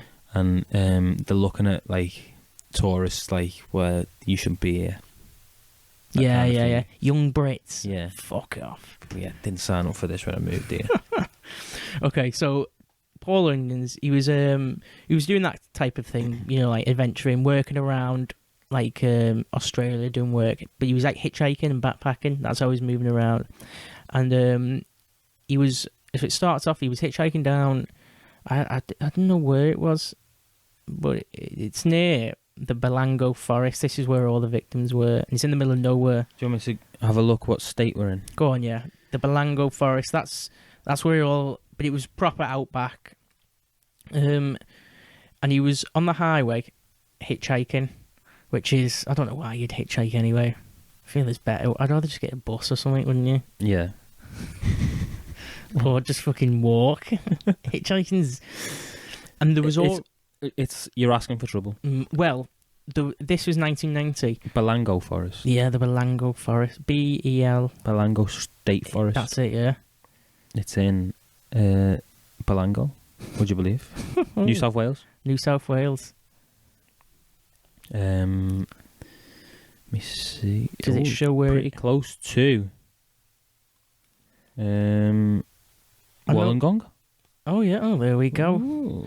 Yeah, we know our whereabouts of Australia now. Mad. These are mad names. Bundanoon. Mittagong. Okay, so this Paul Onions, he was on the highway hitchhiking. He was at a shop, stopping off to get a drink or whatever. And this guy, Bill, who he said was called Bill, pulled up and seen he was hitchhiking and said, do you want to ride? And he was in a silver pickup truck. And Paul was like, go on then, yeah. And took him on down the highway. And after a while, this Bill started asking loads of like weird questions, like, have you had any special training in the armed forces? Stuff like that. Do you know how to defend yourself? And he started asking, does anybody know that you're here? And does people know where you're going? And Paul, alarm bells. yeah, Paul, I thought was like, I feel uncomfortable here. This doesn't sound. How'd you get good." out of that situation? Well, listen to this. So, Bill pulled the car over at some point on the street and said, I want to change the cassette. And all my cassettes are under my seat. So he got out of the driver's side and started fiddling under his seat. And he pulled out a gun. Fuck. So Paul's like, oh yeah, here we go, game over. Yeah. So Paul instantly jumped out the car. Yeah. So there's this thing that I was reading where it's like the run situation, and he must have knew it. So this situation where someone pulls a gun out on you, they're either gonna, if they don't shoot you there and then, Yeah. they're gonna take you to another place to shoot you. So you're gonna be shot. Yeah. I mean, like I don't know how to word it. It's like if they pull a gun out on you and they take you to a place, it's more likely they're gonna take you to shoot you in private. So the best chance is you to run instantly. Straight away. Yeah. I don't know if I've worded that the best, but No, like, I get it. Yeah. So it's like they're less likely to shoot you straight away. yeah, More likely to take you somewhere else and shoot you. that's it. Yeah, and this Paul said he knew that. So if someone pulls, so just run. Oh, so he did have some sort of special training. So yeah, well, I couldn't find it. Someone said he was in the army. He was a scout. Well, he knew this. Yeah, he had a sniper. Well, he jumped out. I meant scout like fucking beavers in pubs. Not with a ghillie suit. He's just sat in the Scout's honour. Be prepared. Well, he jumped out the car and immediately started running down the highway. But Yeah. he started zigzagging. Serpentine. So that you know, if people start shooting at you, he knew to zigzag. Yeah. Or if crocodiles run after you. Oh, I've heard that as well. Yeah, yeah, if you're getting shot or a crocodile chasing you. Basically, that's what you need to know when you go to Australia. Yeah, to yeah. zigzag run. Zigzag run. Yeah, that's all you need. Yeah. That's all you need to If you know. go to the outback. So he zigzagged run, and this Bill started shooting at him and missed him. and there was cars coming in the highway and stuff. People could see it and stuff. So people could see it, and he stopped at a car. This woman who was driving with the family, and he started banging on the window. And this woman thought Paul was like a weirdo, getting shot. She didn't want to. She thought like shit was going down. Yeah, but someone running down a highway, serpentine, banging on car doors. She shit herself and was like, "No, you're not coming in," and everything. But he started screaming, saying, "Someone's trying to shoot me." Yeah. And she got scared for her family and let him in. So I think she thought maybe he had a gun as well and just do what he says or whatever. Yeah. But then eventually she realised, oh, he's a victim of whatever. Well, they drive past Bill and everything. Yeah. And she takes him to the police station. Does he not like unload on the fucking family? On the drive by. So they get to the station, and this Paul Onions gives his statement. That's such a good name, Paul Onions. It's a cool name, isn't it? Mr. Onions. Mr. Onions. Mr. Onions and Mr. Dick. Yeah. And fucking Dodgy Paul. Dodgy Paul. So he gives his statement, and then it was forgotten about. That was it. They couldn't really follow it up or do anything. It was just like filed, did a bit of looking around, didn't find anything. It was forgotten about. So then fast forward, this is 19th September 1992, so 2 years later. Yeah. So in the Balango Forest, 1992. So there was two runners doing a bit of trail running. I was, oh, nice. Must have been... Oh, mad. I thought that must be ridiculously hot, though. Doing running. What time of year is this? September. Still... That will be hot. That's like summer, though. Mm-hmm. Summertime. Well, they were running. And they came across this bad stench where they were running. They stopped and was like, oh, that's fucking disgusting. Like... Probably intrigued to find out, oh, is there a good... is there a dead animal around? And they look around and they found two dead bodies. Like human bodies? Yeah, human bodies. So you're like, oh, shit. Always the trail runners. It's either trail runners or dog walkers. Yeah. That's it. if you're a trail runner with walking your dog, you're guaranteed. Yeah, 100% you're finding a body. I think there is. I think they have a 100% success rate on finding dead bodies. So they find these two bodies and report them to the police. And the police come and identify these bodies as Caroline Clark, aged 21, and Joanne Walters, aged 22, both from the UK. Two lovely girls, doing the hitchhiking, travelling around for the summer. Nice. And they did the looked at the body and seen how they died and everything. Why do people hitchhike? Like in Australia, it's so easy to buy cars. Cars are dead cheap. Car insurance is dead cheap. And, why don't it's all the same. And if you've got a driving license here, you just automatically allowed to drive. Yeah, you can drive there. there. Yeah, I'm asking the same questions as you. So so both of these girls were lying face down with their hands tied behind the backs, and they had loads of 22 cal, so it was like pistol cal, like casings around the bodies, and loads of cigarette butts. So the person who's done it in like the shape of a love heart. Yeah, the person who's done it's like fired loads, and he's been there a long time to smoke a few cigarettes. So he's obviously not. It's not being like, unless he's really stressed out about it, he doesn't feel comfortable. He's fucking chain smoked. Well, they've thought he's not killed him and buried him. He's tortured him and had his fun. Did he rape him? Yeah. So both. Oh yeah. So Joanne was found. She was gagged and stabbed 14 times. One in the neck, which is, remember that? Okay. Oh no, one in the neck and one in the back. Let's remember that, in the back. In the back, I'll write it down. And it was very deep in the spine. Stabbed deep in the spine. And the clothes were like rebuttoned up, but the buttons like not, the wrong buttons. Oh. And the zip on her pants wasn't zipped up. So they say she was raped. And then redressed. How kind. Yeah, how lovely. And Clark was stabbed repeatedly and shot 10 times in her head. So they say she was used as target practice. So he's basically just had fun, hasn't he? Whoever's done this. Recreational. That's it, yeah. Now, both of these women had been missing since May. So that was, if they found in September, was that 4 months ago? Yeah. They've been missing for 4 months. They've only just been found. So the police did all that, got that evidence, and they swept the forest of where the bodies were. And they said there was no more bodies there. So it wasn't like anything to worry about with other people. Yeah. And they said they had no leads. That's all they could go off was like 22 cal and cigarette butts. Yeah, fucking hell. So they got this this doctor to come in to make a profile of the serial killer, and that's where he got like they analysed about. He was like he's doing it recreationally, so he's fucked up. He's not just he's not a normal guy. killing. Yeah, he's smoking. He's a smoker. He's got load of guns. yeah, You know, like you did like the profile of what they could get. yeah. And that was the first set of victims. Yeah. So and Paul Onions, That was 2 years ago. and he's not. This hasn't. He's nothing to do with this. He's just. But he's not heard about this. No. Oh, I don't know why you'd make that connection at all. No. He just did. He just had that incident and filed a report, and then he was forgotten about. Went back to UK. Slough. Slough. Lived his life. Yeah. So that was September 1992. Then in October 1993, almost a year later, there was a local man who was collecting. Oh no, I think he was a dog walker actually.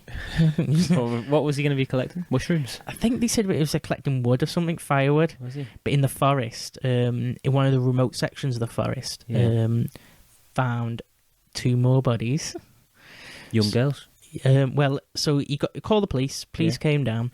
It was James Gibson and Deborah Everest. Both of them were from Australia. Ah. So they were both 19. So they were young. And they'd been missing since 1989. So they'd been missing for 5 years. Bloody hell. And they've just found him now. So James Gibson, his body was found in the fetal position with 8 stab wounds, and one of them was stabbed right into his spine. Yeah. Well, I wonder why. Do we know? Does it work? So in the profiling, I'll say, in the profiling, they say he's been stabbing him in the spine to make him paralysed. So they can't run away. Yeah, so then you can like torture him. Oh. That's what they think. Because why else would you just keep stabbing him in the same place? So, and that Deborah Everest, her skull was fractured. That's quite a nice name, isn't it? Deborah Everest. Yeah. Rolls. It does, isn't it? Deborah Everest. Well, her skull was fractured, so she suffered a savage beating. Fucking hell. Her jaw was broken, and she was stabbed in the forehead. In the forehead? Like, imagine that fucking... Well, and she's stabbed in the back. Yeah. Oh, a spine stabbing like, as well. So were they shot? Sorry, I didn't... Or was that just a vicious stabbing? I think they were just stabbing. Fucking hell. Yeah, they were just stabbed. That's brutal, that to stab someone in the forehead. Now, what got confusing was... I think in the like, their face got me up, looking up at you. They have like a proper knife as well. Yeah, I can imagine like a big Bowie knife. You know, like one of them... I'm not thinking a little switchblade. Pen knife. So the police were confused now by this point because in 1989, when they originally went missing, James Gibson's camera and his backpack was found in Galston Gorge in Sydney, which is 120 kilometres north of where the body was found. So 5 years ago, James's stuff was found. So the police say, obviously the body's been moved, or either one has been moved from that position or that. You know, like surely he didn't move the bodies. So he hasn't moved the bodies. He's just taking his stuff. He's taking his stuff and try and dumped cover it. his tracks. But obviously Winnie got him 5 years ago. Yeah. So that what confused the police. The police were like, "What the fuck's going on here?" You know, like who? What's? We've been looking around there. Why the bodies turned up down here? What's going on here? So by this time they realised all the similar deaths in the same part of this forest, this remote section of the forest. They brought this guy Clive Small onto the case. Another great name. Clive Small. Detective Clive Small. He took the case on, and he went public and went, we've got a serial killer, I think. Yeah. And we're profiling a serial killer. And he was brought on because the original police, like, they said they couldn't handle it. It was too much. It was too big. Yeah. So obviously in the Outback, small time police. Yeah. And like I said, in the first murders, they searched the forest and couldn't find anybody, and then a year later they found these bodies. Whoa. So they're saying like the bodies have already been there and they haven't found them. Yeah. So they need to bring in like more. Do you reckon that they were there? I don't know. It didn't say. I mean, that's a long time. 5 years. It's like have them in your boot or something. Isn't it? Yeah. Well, I think this Clive Small came in because they needed to upgrade the some, police. Some guys come in from the city. Yeah, and he set up a large task force to sweep the whole forest. This massive forest, and you got like loads of people came in and did it. And they basically, you know, you imagine like standing next to each other, just sweeping this forest. Oh, fuck. So them second victims. And he obviously wasn't burying them. They were like really shallow graves. Oh. Like I don't think they were even covered. They were just covered with like sticks. They weren't even properly buried. Scatty that. Yeah. Could you imagine like just walking through the forest? Yeah, and you just see that. Could you imagine that? Lad, that fucked me up. Think, like, you know. You're on your own as well. Like this guy walking his dog or the runners, he'd be silent, and you just stood there. With you're seeing two dead bodies. You instantly think the guy's still there. Yeah. I got fucking goosebumps thinking about that. Why do you run as well? Yeah, what do you do? You're in the forest. Fuck that. That's freaky, isn't it? Yeah, that fucked me up. That, you know. So this large task force came in, and serial killer profiled was sweeping the whole forest. So in November, so what's that? 2 months later? Oh no, the next month. Yeah. Next month. They found more bodies.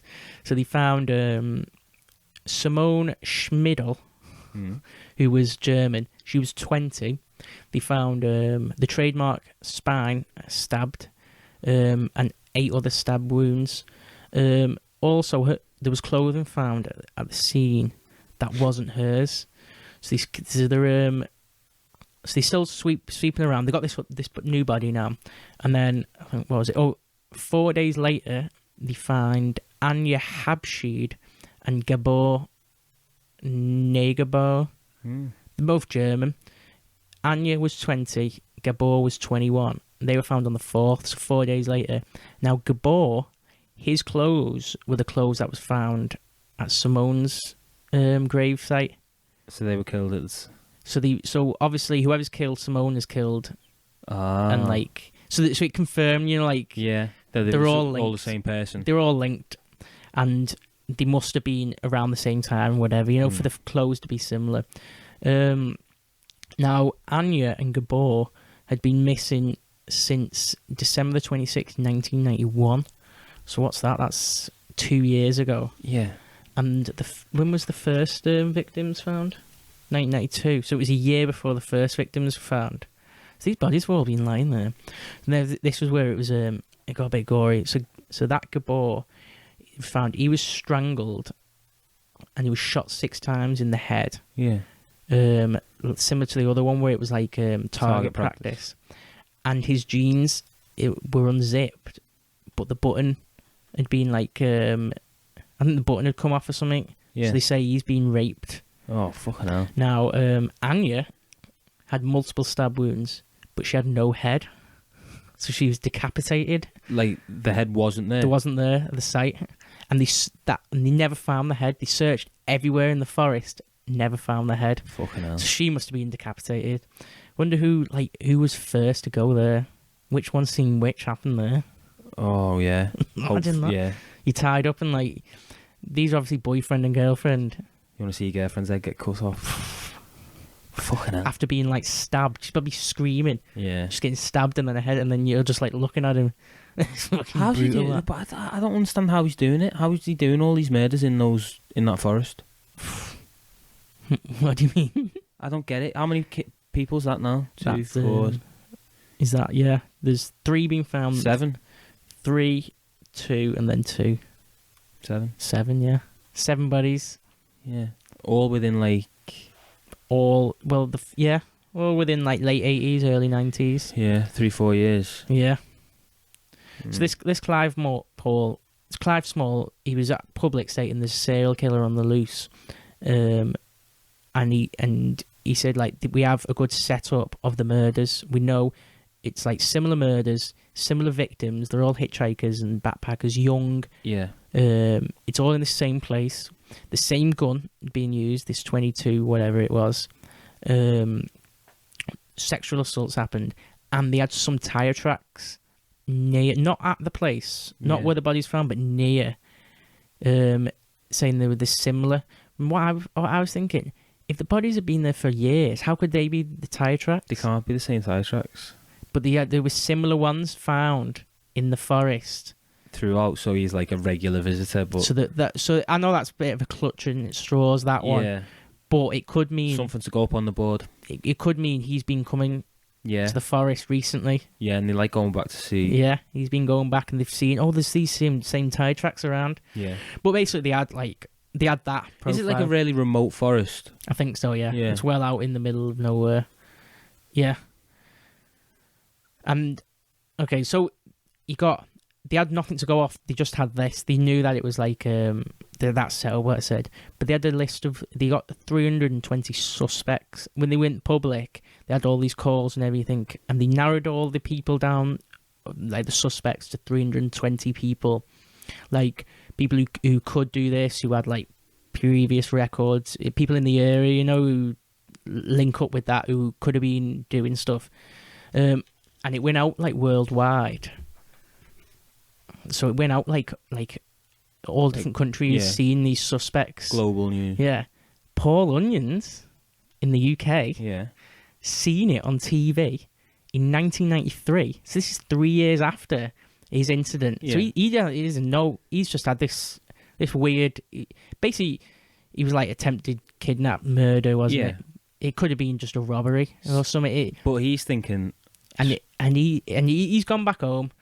Probably not forgot about, but it's done. It's over with. 3 years later, he sees this appeal in the same area of where it happened to him. Yeah. And he's like, fucking hell. He's thinking hitchhikers. Similar thing. It was going to be me. So he rings up and says about his incident. Yeah. Now, this Clive Small was like running the case. Was like, what the fuck? Yeah, this Paul guy was like, it seems similar. And he rang up the woman who interviewed the woman who picked up Paul Onions. Somehow find him and like confirm the story and said, yeah, Paul's telling the truth. They'd have kept in touch then. She saved his life. Yeah. So they flew Paul Onions back out to Australia, and they had a lineup of all these suspects to go through, and I think they narrowed it down to like I think it was like 20 by this time now. 20 suspects. Could you be ever been a suspect for it? Imagine if you were dead in it. Imagine one of us just get called, sorry boys, but you're a suspect. And you got to keep going back and doing interviews and shit like that. And people are going to look at you and thinking you might be a murderer. Yeah. Fuck that. In the middle of nowhere as well. You got like, everybody knows everybody type thing. Yeah, you've already got to be a bit of a wrong-un to be a suspect anyway, haven't you? I know, yeah. Especially for like a murder case on like this. Yeah, I think the last thing you worry about is what people are talking about behind your back. But yeah, they did this lineup. And Paul was there, flew out, looked at the lineup, and instantly he picked out somebody from the lineup instant. And it was a guy called Ivan Milat. Yeah. And because it was so instant, Clive Small was like, that's it, we've got the man. Yeah. Even after 3 years, he could remember the guy instantly. He said, bang, we've got the man. Yeah. So I'll tell you about this Ivan Milat. So they can't just, so Paul says but they have no evidence. They have no evidence or anything. They just know. But does that give them grounds to go and be like, Ivan, we want to see your car, we want to see your house? Well, that's what happens. So they get him and they get a search warrant. But I'll go into that later. So the backstory of Ivan Milat: handlebar mustache, pickup truck, a silver pickup truck. Yeah. So it's nearly white. Yeah. But basically, he was the fifth child of 14 children. Oh. Think of that. Like, that's fucking proper hillbilly. Out in them sticks. In caravans, probably. I can imagine them all living in, like, caravans. Ivan Milat as well. What is he, an immigrant from? Milat. They're all immigrants, aren't they? Yeah. Romanian, something like that. Milat. The Milats. Yeah, Milat. He grew up in Liverpool. Oh. Which was Liverpool in Australia. Oh, that's near Wollongong, though. Is that, yeah? Yeah. So all nearby. And his whole family was known for like antisocial behaviour. So you got 14 kids. You can imagine they were all just like little shits, like on the streets and shit. Causing. They're all known to the police. The Milats. That was basically why he was like a suspect, because he was. They're already known. Yeah, he was a dodgy character in the area. Anyway. Croatian, by the way. Is it? Croatian immigrants. Yeah. There we go. Ivan's a bit, Ivan. That's a bit Croatian, isn't it? I'd say Eastern European. Eastern European, yeah. Ivan. They say at a young at a young age, when he was a teenager, his sister, who was younger, so if he was a young teenager, she must have been like, what, 10 or whatever, she got ran over outside the house and died, involved in a car crash. And he was like the first one to run out and held her as she died. And he said that must have like fucked him up a bit. And then all throughout his teens, he was involved in like petty theft and criminal activity. And he's one of them ones who was always in and out of prison. You know, you're doing like little stupid ones. Yeah, like, oh, Ivan's back stints again. in and out. And one of the funny ones in April 1971, when he was 27. He was charged with abducting 2 18-year-old backpackers, and he raped them, but he didn't kill them.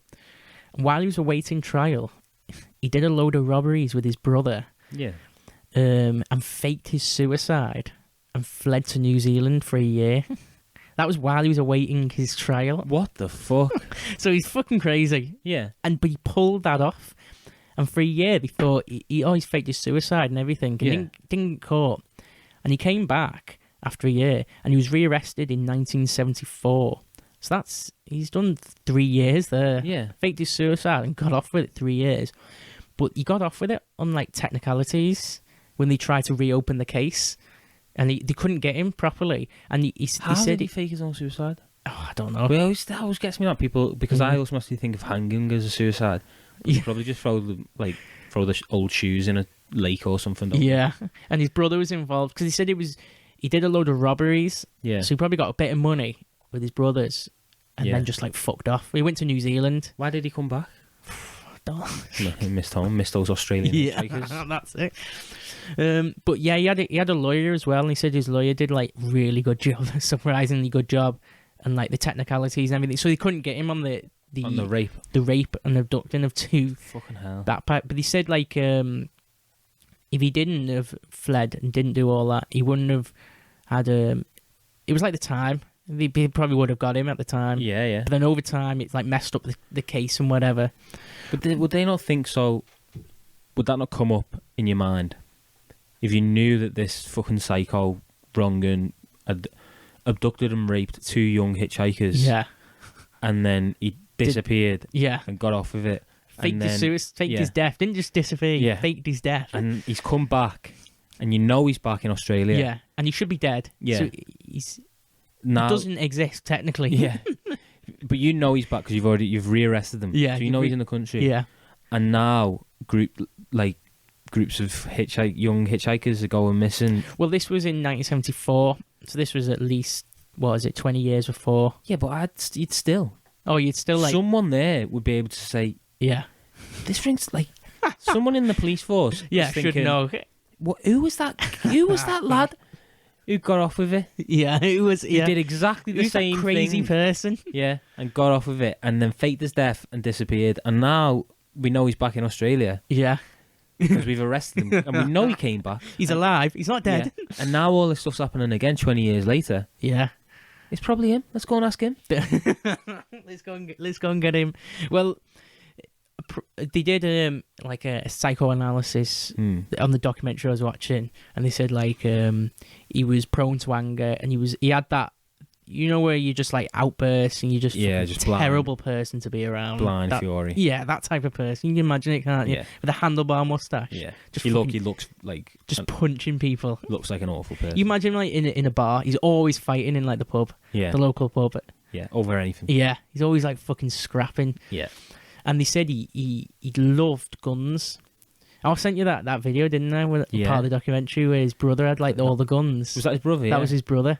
That was one of the brothers who was innocent, who wasn't involved in all the crime and shit. Yeah. And he stands by saying it was definitely my brother who did all the murders. And now he runs the Millat Family Museum. With a load of guns and muskets. Yeah, a musket. The stupid longest musket I've ever seen in life as well. But they were all Thingio's guns, wasn't it? Yeah. Ivan Milat's guns. So he was fascinated with guns. He even had like a massive, like a Browning. Yeah. He even had one of them. I was like, why the fuck do you have them? Like a railgun. Yeah. Just like one of them. So he had a fascination with like death and murder, and he'd always do shooting. They said that like his sisters came out and said when he was growing up, he'd always kill animals, or you know, like Yeah. with like slingshot or something. He'd always like try and kill animals, and he was married to a woman. He married a woman, and he started beating her badly, and divorced. And he divorced her in the late 80s. Well, she divorced him and went off and left him. Yeah, broke his heart. And they say that's like coincides when all these hitchhikers started going missing. The turning point. Yeah. Now, before in the 80s, there was a lot of people still went missing that they've never found as well. So People are saying his count could be higher. that's another thing. But anyway, that's the Ivan Milat backstory. Get a higher KD. Yeah, could be. So there you go. What do you think of him? Weirdo. Yeah. Killer. You'd put it on him, wouldn't you? Yeah. Oh, yeah, 100%. And Paul. Well, I said I'd have put it on him immediately. Yeah.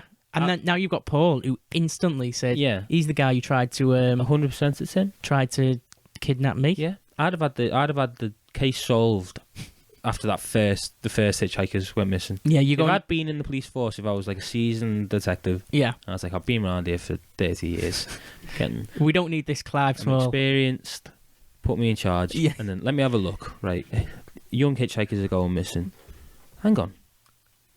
Jim. Who was that guy 20 years ago with the 2 hitchhikers that he raped? Abducted, raped, and he was probably going to murder them. Who was it? Who was he? Oh, you mean the one who... didn't he kill himself? And no, that was it. He faked his own death and moved to New Zealand for a couple of years, and he came back and got away with it. It's him. Come on, we're going to get him now. Yeah, we're fucking having done sorted. Get the database up. No, well, there we go. That's like maybe the Australian police are a bit incompetent. Yeah, 100%. I want to know what the qualifications are to get into the Australian police.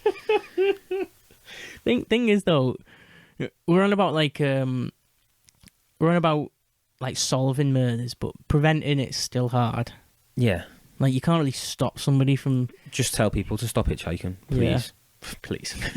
Well, that was one of the things I don't know if I've said before, but all these hitchhikers around that time was told not to hitchhike because there's a serial killer picking up hitchhikers. I mean before they found the bodies and stuff, these people who went missing in like 1989, 1990, 1991, around that time, they were told to stop hitchhiking because people from the 80s who went missing from hitchhiking. Yeah, like in the 90s, they were telling people stop because we're still looking for people from the 80s. who went missing hitchhiking. Yeah. So it's like, I know what you mean, yeah. Fucking so stupid anyway. It's so stupid. You've got a death wish. You genuinely It's like what I was saying. Isn't there people who do swimming? That's so funny though. Do you know what made me laugh so much is it's safer not to be able to. It's safer to be an awful swimmer than to be to be the best swimmer. Technically, going off the stats, the facts. Yeah. If you don't know how to swim, you aren't going to die from drowning. It is so true. It's such a wonderful little because everybody who dies. Because I honestly look. So we had that heat wave. Yeah. I'll basically explain it when I'll explain what's happened. Yeah. So we had that heat wave the other week, and I seen a few people died, drowned swimming. Yeah. So I know this stat in my head from previous. So I was like, I'm gonna look, and I researched all the people that week who died from drowning in the UK. Yeah. And every one of them is quoted by family members or whatever saying, "Oh, he was such a good swimmer. He was a strong swimmer." Not one of them was like, "Oh, he didn't know how to swim," or he fell into the water. Yeah, I don't know why he went out there. He was such a weak swimmer. Every one of them was strong swimmers going in on their own accord, trying to swim stupid places. Yeah. So, from the stats, the facts, if you're a good swimmer, there's a high chance you're going to get in that water and you're going to drown. So, if you're a good hitchhiker, there's more chance you're going to die. You're going to die. It's basically just be shit. Yeah, just don't be a good hitchhiker. Just don't be good at anything. Yeah, that's it. The more you do stuff, the more risk you've got of it killing you. Yeah, that's it. You're increasing the risks, isn't it? Yeah. It's all risks. That's especially fucking hitchhiking in the middle of nowhere. How many people die from car crashes every year? I think it's very high. If you don't drive, you're less likely to die in a car crash. Yeah, that's it. You'd be terrified of everything, Steve. Yeah. You live a little, get out in the water. Well, what about that stat where it's like, if you're Well, you could apply it to this hitchhiking. Say if you're a serial killer, Yeah. hitchhiker serial killer, you're not going to be murdered. Because what's the chances of you, a serial killer, hitchhiker, or you don't have to kill someone, you could be on the lookout to kill somebody. Yeah. What's the chance of you coming across another murderer? What's the chance of two murderers meeting each other? It never happens, that, does it? You never. So if you're one of the murderers, you're never going to get murdered by someone else. A hitchhiking murderer. A hitchhiking murderer is never hitchhiking to then be picked up by another hitchhiking murderer. Yeah. So you're safer to be a murderer if you're hitchhiking. Yeah. We should all be murderers. Yeah. Tell all the hitchhikers to stop doing that. That's it. Start murdering. Get a gun. Get a knife. Yeah. Go out on the look to kill somebody. Well, I think we've got serious, like you've got there's concrete evidence. Yeah. Well, what we've got here. So I'll go back. That was the backstory of Ivan Milat. Now where I left off, they got the search warrant. Paul Onions. What was it? Have we heard the mistake yet? You said the policeman. The mistake was that one where they searched the forest and they couldn't find any. Yeah, they just couldn't find it well enough. Yeah. But I think it was because they just didn't have the manpower to do it properly. But so Paul Onions picked him out immediately. Clive Small, is that his name? Yeah, was like, there we go. It's got to be him. They get a search warrant because it was enough because Paul managed to pick him out instantly. And they searched. He had a few houses, but it was his family members were living in the houses as well. And they searched his houses, and it just turned up. There was loads of like backpacks, tents. There was they found a 22 caliber gun hidden in one of the walls that hadn't been like used in ages.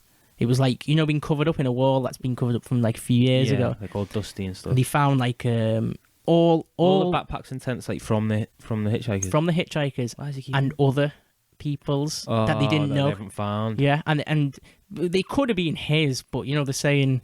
Yeah, like there was more backpacks and tents than and bodies. Not even just backpacks and tents, like clothes and all sorts. And they even had a jumper of one of the girls. It was like green with like a yellow stripe going across the middle. And that was one of the girls. And they looked at one of the girlfriends Ivan Milat was dating in the 90s. They look at some pictures. She had that shirt. So Ivan Milat took one of the victims' jumpers and gave it to his girlfriend, probably as a present or something. Oh my god! I think he's got to he's whenever she wears that, he's obviously reminded. Do you know what? I know he was super guilty as well, but like all those backpacks and that in his.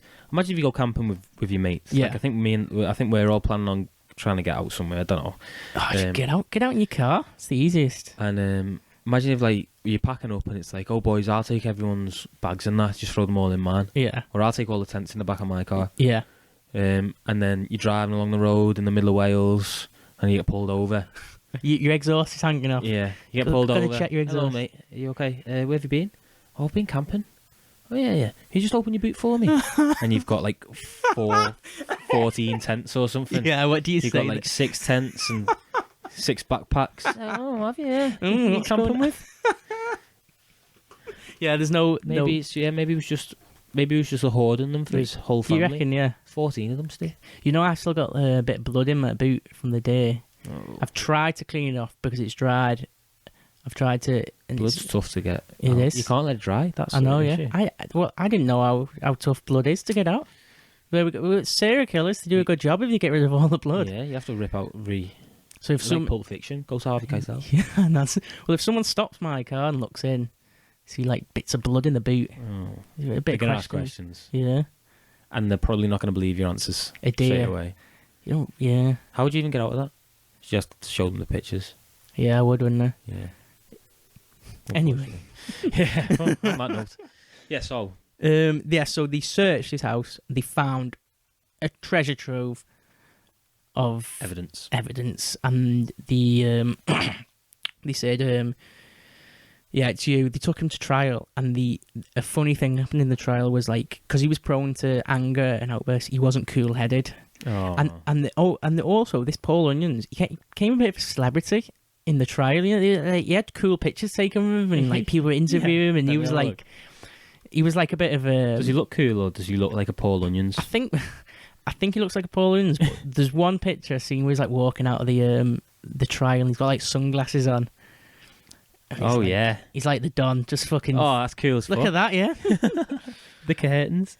Oh, he looks so much like a Paul Onions. He became a bit of like a celebrity in the trial. Like he's got Because he's like the Brit who's come over and saved the day. Solved it all, did it? And but yeah, so the in the trial, they were trying to get into Ivan's head and like make him say stuff because he wasn't cool-headed. Yeah. He was easily roosed. And they said they found weird leather gloves at one of his houses, and they were saying, why would you have leather gloves? He's not the type of person who wear leather gloves while driving or stuff like that. Yeah. And you don't really wear leather gloves in Australia, wouldn't you? No, leather gloves are to keep your hands warm. Yeah, you want to be cooling them down. Yeah, if anything. So, but they were saying they kept bringing it up, and they didn't know anything about it. They just found it, and they kept bringing it up, trying to get in his head, wind it up, and they wound him up, and he had like an outburst at one of the trials. He said he shouted out loud, "I had no gloves when I went to and stopped." And then the prosecutor said, "Do you mean to say when you went to the forest?" And it was all silent, and everybody knew then, like, yeah, he's kind of fucking, he's done it there. Yeah, he's just famed. He's just put himself right in it. Yeah. So that wasn't one of the other things where they knew, like, he's the one. Yeah. But that was the trial, and then they got him. I think he died in 2019 of, like, cancer. Yeah. Stomach cancer. They always get cancer in prison. All those nasty ones. Yeah, he's probably eating shit though. Think of the food in prison. Yeah, what's it? What's it? Oh, what's it are actually pretty good. Do you mean the crisp what's it? Yeah. Why do you say that? I just thought like eating shit is like just loads of what's it. You're picturing like a person in the cell just with loads of like what's it fingers and everything. Yeah. That's the most random thing ever. Because I think when people like, I thought that's when they're on like death row and that they get. I know he wasn't on death row, but they just give them like whatever they want to eat. Yeah. What's it? But they are pretty like only like 80 calories or something in it for a pack of what's it. Oh, I have most crisps on, aren't they? Really? Yeah, quavers and stuff. I ate a full 6-pack of salt and vinegar crisps last night. That's just in one go, just one after another. No, they're not good. What do you mean? They're like fried potato. Yeah. But what's it? There's no potatoes in there. No, and it's baked. I don't know. Yeah, it's honestly, Walker's salt and vinegar crisps. Yeah, there's a lot of salt in it. Yeah, not the same as what's it's. Yeah, but what's it fingers? They're horrible. Oh, it's just a nice extra snack when you finish. It's like Dorito fingers. They're even better. Fucking hell. They're the best. What about quavers? It's too stinky for me. They smell a bit like sick, don't they? Yeah, like what's it's are cheesy, but quavers are smelly. Oh, you ever have skips? Yeah. I haven't had them in ages. That came to me. Yeah, I get skips all the time. Oh, my get bag actually. Good, you know. Melt on your tongue. That's what I was thinking then, yeah. Like disappeared. Yeah. Well, anyway. Yeah. So you've got that, Ivan Milat, done the killings. We're not done? Well. Is this the funny ending? In 2000, yeah, you could say it's funny. I don't think it is. In 2010, yeah. I don't know how to say. 9 years prior to his death of stomach cancer. Yeah, it was 2010. A person in the similar area was struck with a medieval double-bladed axe and killed in the Balango State Forest. The person killed. I haven't got any of the names or anything. Wait, so Ivan the Cerebral is in prison. Yeah. And he has been for, 20 years? Yeah. And while he's there, someone has been struck with a giant double-sided medieval axe in the Balango Forest. They're killed in the Balango Forest, right where... Yeah. Right where... Ivan did all his doings. Yeah. And... What? I haven't researched it properly. I know, but there's something that you're going to tell me, which is very interesting. I'm literally Googling it as I'm... Okay. So, 17-year-old David Orchtaloni Yeah. was found, with, like you said, with an axe in the head and everything, and it was by a person who was 18, who was called Matthew Millat, who was Ivan's nephew. What the fuck? Who did it in like an honor type thing, An honor killing. an honor killing to Ivan, To his uncle. to carry on the murders. What the fuck? What? Why? How weird's that? That family's fucked up. I don't Yeah. care. I don't even care about that alright brother who was just showing off all the guns. Yeah. They all need wiping off the face of the earth. This 18-year-old nephew, like 20 years after his got a murder. medieval. It's So like a he- medieval axe as well. Double. Like you can't. Where do you even fucking get them from? And just fucking chopped some kid's head in half. Well, he said he knew the kid, so it wasn't like a stranger or anything. But he knew him like a vague. Must have been I don't School know. or something. Yeah, something. Did he get arrested? Yeah. Got arrested. Got done. But he said he was doing it as like Pleaded guilty. yeah, and all and that. said it's for I want to carry Uncle on the Ivan. killings from Ivan. In the same forest where he did it and everything. Oh my god, listeners, my face is a picture. What do you think about that? I just don't get it. That's just I don't get that. That Weird never ever family. happens. That never happens. You never hear like what's It's not. No, it isn't. what's Ted hereditary. Bundy's daughter doing? It's not hereditary. Is it not? No. No. Killings, serial killings, It's all murders aren't. it's all to do with your surroundings, isn't They it? don't run in the family. No, it's to do with how you've been, what's stuff that's made you do it, isn't Yeah. it? I mean, if his nephew had also held his dying sister after a car accident and was I divorced, suppose if the family was fucked up as well. I've no doubt the kid was fucked up. Yeah. And they've gone through like Some abuse, yeah, but that's a bit much, isn't it? big heavy medieval axe to the head. Fuck's sake. Ridiculous. So you've given us plenty of murders, T. So I had no murders in my story about Australian Outback murders. Didn't have one, which we've concluded. But you had enough for Filled up there. more than enough for. Now there was another story, but I can't talk about it. I don't know about it. I didn't Oh, get I around thought- to researching it or anything. I can't. I thought you were going to say you couldn't talk. Like, I couldn't do it. I oh, couldn't. sorry, I can't talk. I can't talk. I didn't get around to it, but maybe I don't think it's even long enough to do another episode on. But I could tell people to research themselves. 'Cause Yeah. I thought it was not funny, but it was a bit silly. Who? But I think it was. Go dead quick. I think it was in the 90s. I don't know actually, but a German tourist went crazy in the Outback with a sniper rifle and shot a load of tourists. Wow, that is Pinged them hilarious. off. That's And I think he hilarious. shot him from the other side of a river. Yeah. He went down this river and they were like beaches or whatever on the side. like People- that Norwegian fella. Like that, yeah. But they didn't know. Like he was sniping them and then go down a bit and then find another group of tourists, shoot them. I think it was in the 80s. And Some like GTA stuff. That. yeah, it is. Wow. If anyone wants to Google another, and I might have to have a look at that one as well. That's Australia's fucked up. it's weird, isn't It it? is, yeah. We don't have any like. Well, our murders are pretty brutal, aren't they? As well, to be fair. I think we could do some More mad murders, ones. isn't that? Oh, well, What that was the shit's who was the woman killed? Was it Johnny Yates? I don't know. No, she got killed, didn't she? Who was the one who went on the killing spree with the knife? Like in 2010 or something. She had that. Her accomplice was like 7 foot. I don't know. I don't know anything about that. That's a crazy one. I think there's quite a few. What, Harold Shipman? Yeah, Harold Shipman. He's got the most, hasn't he? Yeah. The most Is he kill. the doctor? Yeah. He just fucking poisoned them all or something, didn't he? Ramos. I laughed just thinking about him. Yeah. Like, what was he even about? He's like. Why did he do it? Was he just angry? He's British culture, isn't he? Just Nah, a he was all scared. fucked up, wasn't he? Yeah.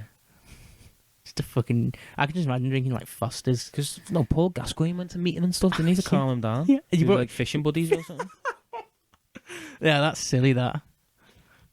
Yeah, we've got a few. Yeah. But I don't think they're like. There's just like you said. There's something about the Outback. Yeah. It's just the magic of the Outback. You can say it's the magic. Yeah. Is that what you're coining it as? No, I think it's just. I think our police service, the police in the UK, are all right, aren't they? Yeah. Whereas all this stuff's pretty like This stuff's come about because like you're the ones in that story then panicking about, oh, we don't like doing this. no, It's got a bit much for us. Yeah. Is there anyone from the big city you can bring in? And I think the murders in the Outback are easier, aren't they, to do? Yeah. Whereas here, there's cameras everywhere. You're built up. Even if you go to like somewhere open, like the Lake District, you still like there's still You've been tracked constantly, aren't you? Towns and your cars being CCTV going everywhere. Yeah. You don't get away with murders these days, do you? There's no serial killers on the loose. I wonder if there is. I think there is. I seen is it what's on Snapchat when you go right to the right and there's like loads of different stories? Oh, like the reels or whatever. Is it? It's like TikTok, yeah. And it's like public group thing, famous people and shit. Well, Yeah. I seen one. I didn't click on it. Where it was like, I think it was like serial killers that are on the loose, We might or have to something look like at that. That might fuck us up a little bit. Do you that, reckon? though. Imagine there's one in St. Helens. Yeah, it wouldn't go down well. Fuck's sake. Right, Steve. Should we go and have a game of darts? Yeah, we could do. Yeah, Yeah, sneak we one in. could. We could relax now. Oh, I tell you what, guys, listeners, I hope you've enjoyed that. We don't know what we've got coming up. We've still got a few guests in the pipeline, but Yeah, one of them's written a 35,000 word essay. yeah, we're in for a treat. Might be a two-parter. Thank you so much for listening, Steve. Thanks for doing the research. Thanks for telling me what stories to research. Oh, it's just because I was just desperate to pick. Yeah, I was like, oh, what one? No, well, when we do it, the other ones, I tend to tell you which one I want to do. Yeah, I get you. Yeah. So Yeah. it was about time you took a bit of a Initiative. yeah, just a little bit. Right, guys, we'll be back next time with a load more gruesome murders or talks of Israel and Palestine. Adios. This was brought to you by Merdley Productions.